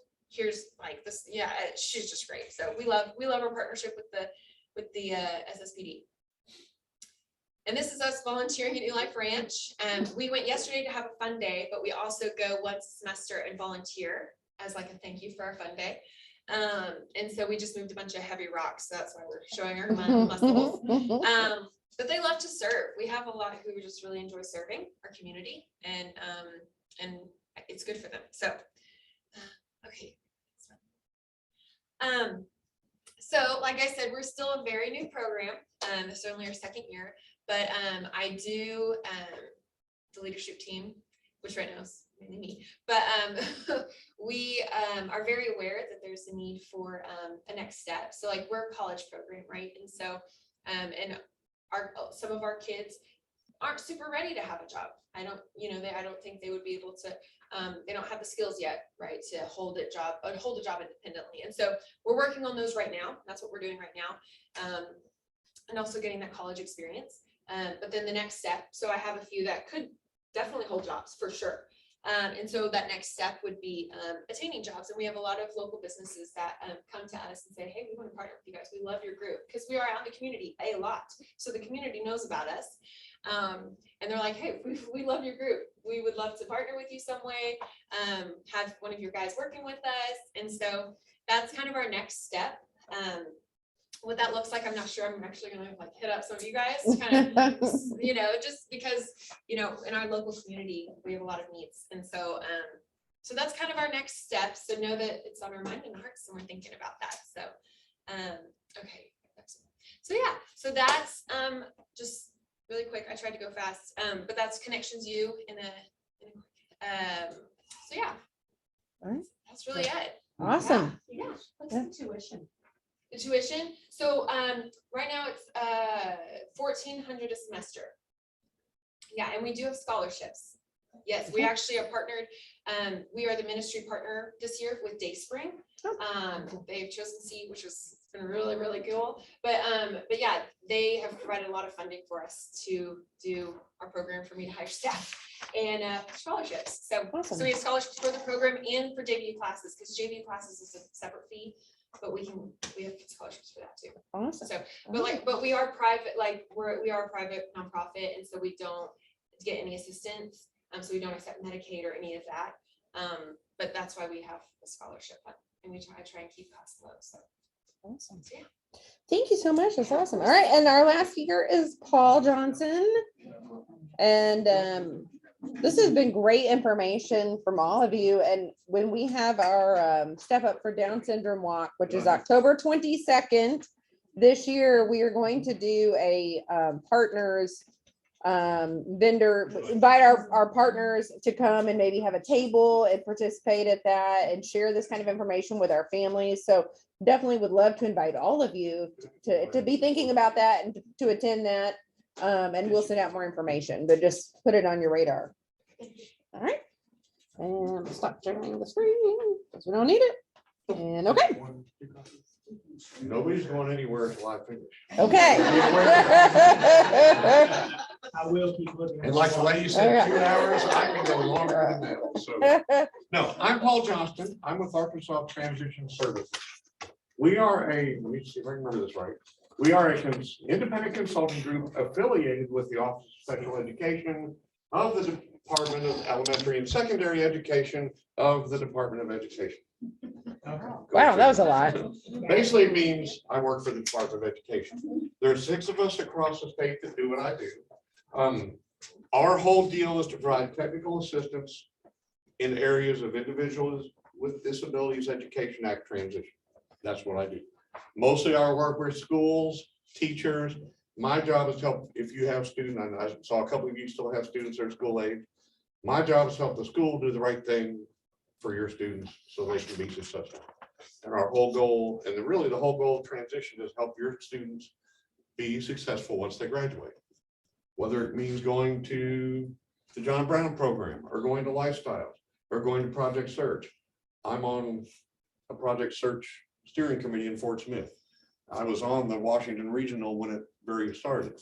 So there's so many great programs you all don't realize up here in Northwest Arkansas. For my job, I cover 3 education co-ops. I don't know if you knew, there's like 15 education co-ops across the state that help provide services for schools that a lot of the schools can't afford on their own. I cover the one that I'm housed in Farmington. I cover Northwest Arkansas. I cover the Harrison area, and I cover Western Arkansas. A just small 14 county area with 60 school districts. I think at last count 90 some buildings that I work with teachers. Thankfully, they call me. I don't have to go visit every district. That would be 40,000 miles enough on a car already. I'm not monitoring. I'm more than happy to have you call me. I don't do as much direct student help because like I said, I'm helping the teachers, but I do talk to parents sometimes. I have been called. I'm more than happy to listen to you. I'm not monitoring. I can't go and tell the school they're bad. My job is to help just them improve, or if you tell me something's going weird, I'll probably call the school and say, hey, I was talking to a parent. Do you need my help to help improve this? Because like I said, our goal is to have every student be in some sort of positive post-school outcome. Whether that is college, whether that's U of A has the Empower program that also has Pell Grants now for students if they want to go to college for 4 years. Whether it's going to, like I said, Project Search. I'm really big on Project Search just because I'm involved with a couple of them. Whatever that is, and lifestyles don't hate me. What I've learned the longer this is my 18th year doing this, the longer I've gone, one program may not be better than the other. It's the fit for the person. I've got a friend that has an adult child that could not find the right fit here, and their child lives in Fort Smith at Post because that was the fit for the child and the child's adult child. I call them children, they're younger than I am. That was the fit for that young person, and they're thriving. So that's sort of what I do. Like I said, I've handed this out, and I'm going to leave a stack if you want them to Yes, use. please, thank you. This is our resource guide. This is something we came up with a few years ago. I won't admit what state we stole it from, but we have hijacked a lot of stuff. This has, I don't know the ages of your children, but this has activities you can do in transition at all age levels from birth to elementary, junior high and high school. And there's some numbers attached with the activities, and those link up to state agencies on the back, and folks can help provide those services. No, for ASN and Lifestyles, although I've worked with both of your programs before, we don't have a lot of the local CRPs on there. That's all right. We are, COVID sort of hit us We're too. louder than this piece of paper. We are slowly working on area inserts that will go with this, that will have all the local. So like it have the regional for up here, or for my River Valley, or for Little Rock, or wherever.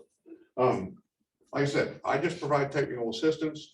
I'm more than happy to help. We don't do IEP meetings. One of the services I do provide, because we started trying to figure it out. If you cloned me about 100 times and I did one IEP meeting an hour, it'd take me probably 5 years. So we just don't do that. But if your teachers need resources or help, that's what I'm here for. One of the things I do provide is I can provide person-centered planning. I don't know if you're aware of that. It's a really neat process where we get a team together, and it's not necessarily school-based. It can be school teachers, family members. I've had youth pastors. I've had pastors. I've had the neighbor that this kid called Aunt so-and-so because they've lived next door forever. I've had grandparents. I've had employers. And it's a really neat process to help a child plan for the future. And again, I use the word child to anybody who's younger than I am, which after I hit 60, that's a lot of you. So that's something I can provide. I'm accessible. I gave you a sheet on our website. We do have a website that's accessible to anybody that wants it, arkansastransition.com. We do have a whole parent section with information. We have a little bit on guardianship because we know enough that we're not lawyers. And I learned a lot about that because I had to get guardianship on my mom. I don't know. Yeah, I know a lot about that yearly reporting. And then when the county says, oh, you owe $50, why? Well, it's accounting, so we have to charge you to account your accounting.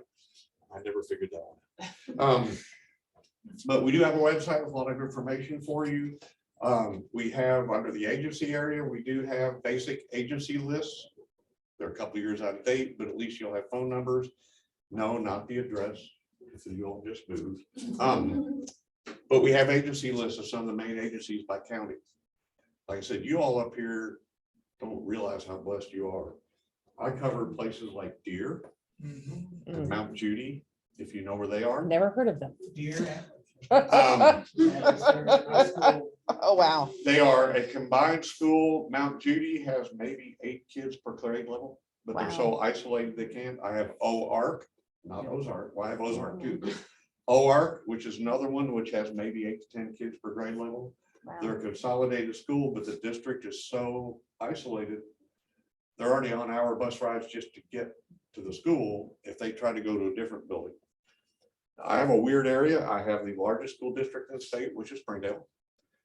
I think OARC is considered the smallest high school in the state with maybe about 20, 25 kids, something like that. Wow. So I cover all these areas. My smaller areas like Deer and Mount Judy, it's an hour and a half to even get to independent living or somewhere like that in Harrison. So it's rough. So take advantage of, and one of the best things I can say is go visit. Visit the programs.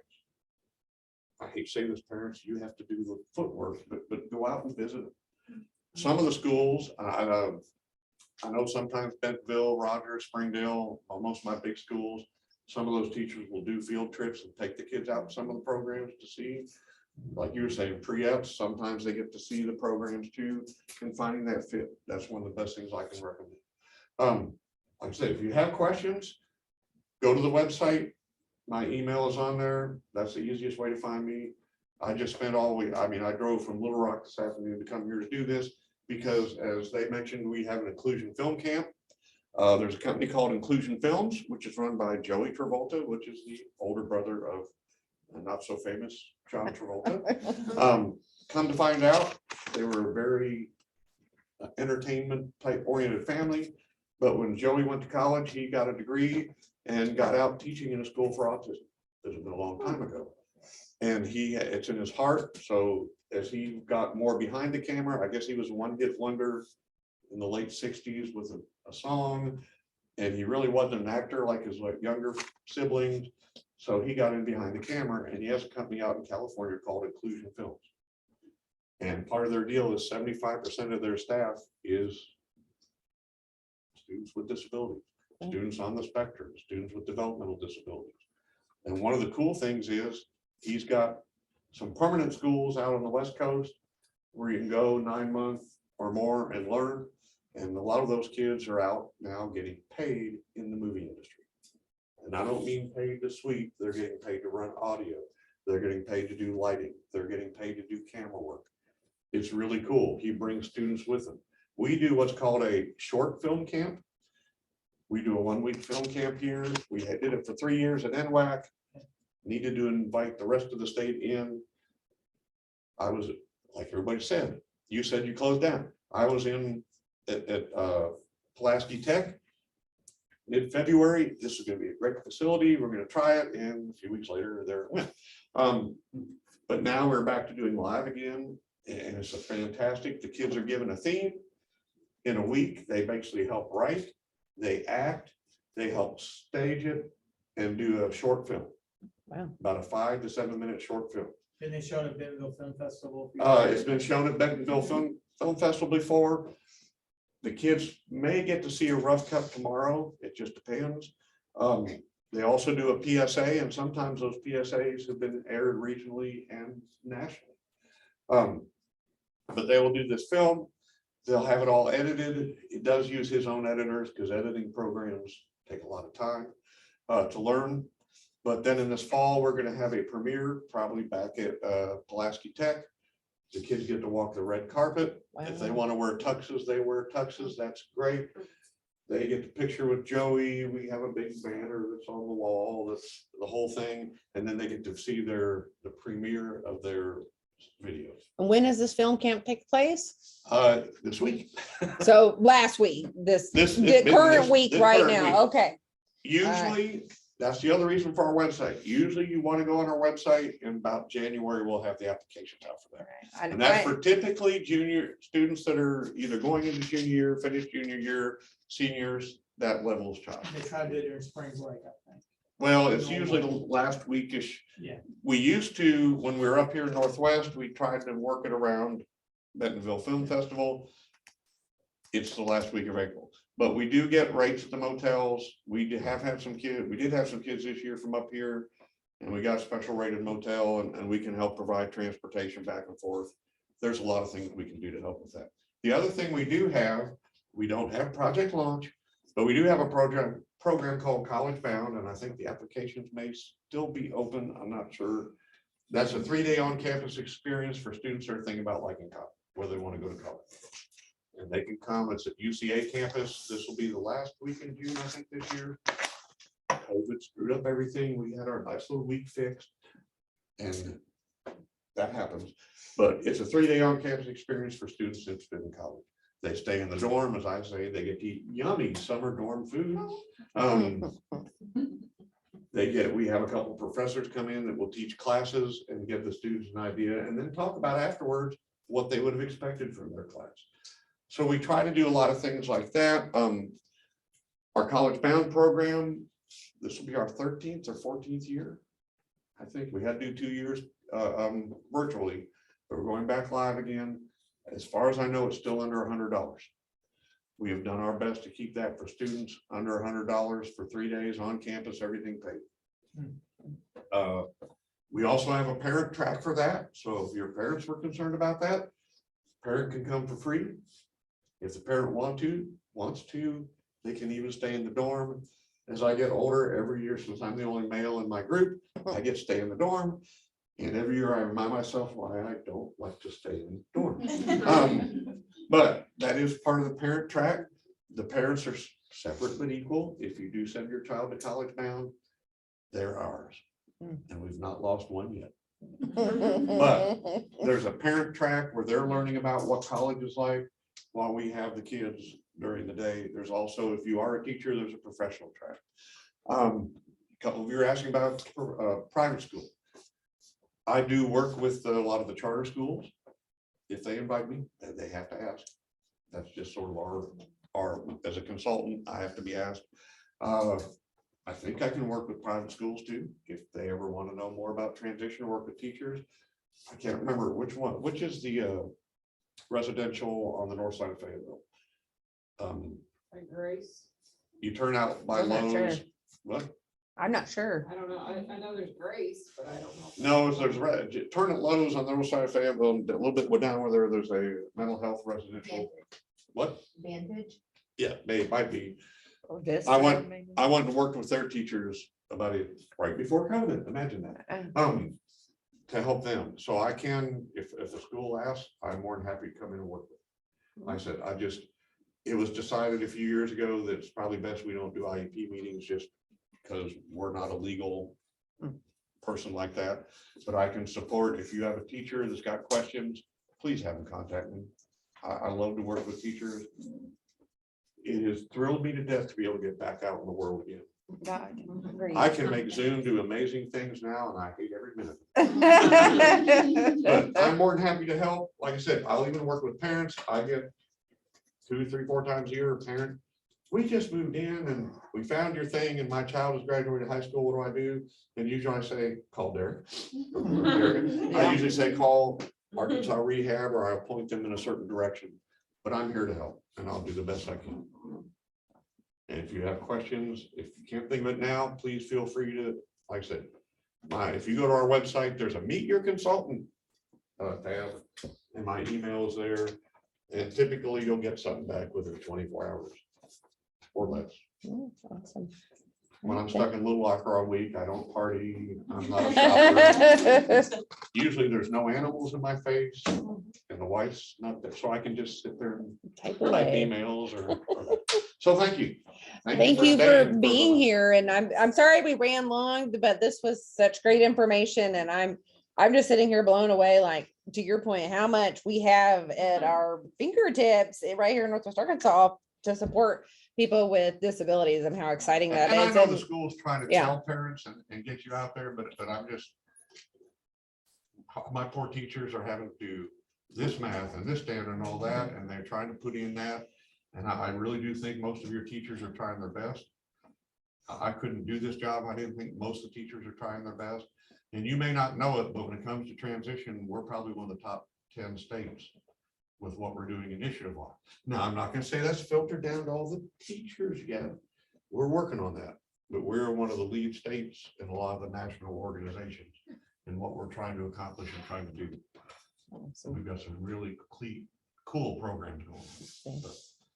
All right. Well, parents, I know we're late, but if you guys have any questions for any of these guys that are still here, this would be now is the time to ask, but I will send out the presentations and contact information and all that stuff so that you have it and you can reach out at a different time as well. So, and thank you for those of you who joined us online. They can't see me. So I'm facing- Thank you for joining us. Hope that was informative for you guys as well. And I'll send out the information in case you want to contact somebody with some additional questions. So, and I'm gonna end this now. So I will say goodbye.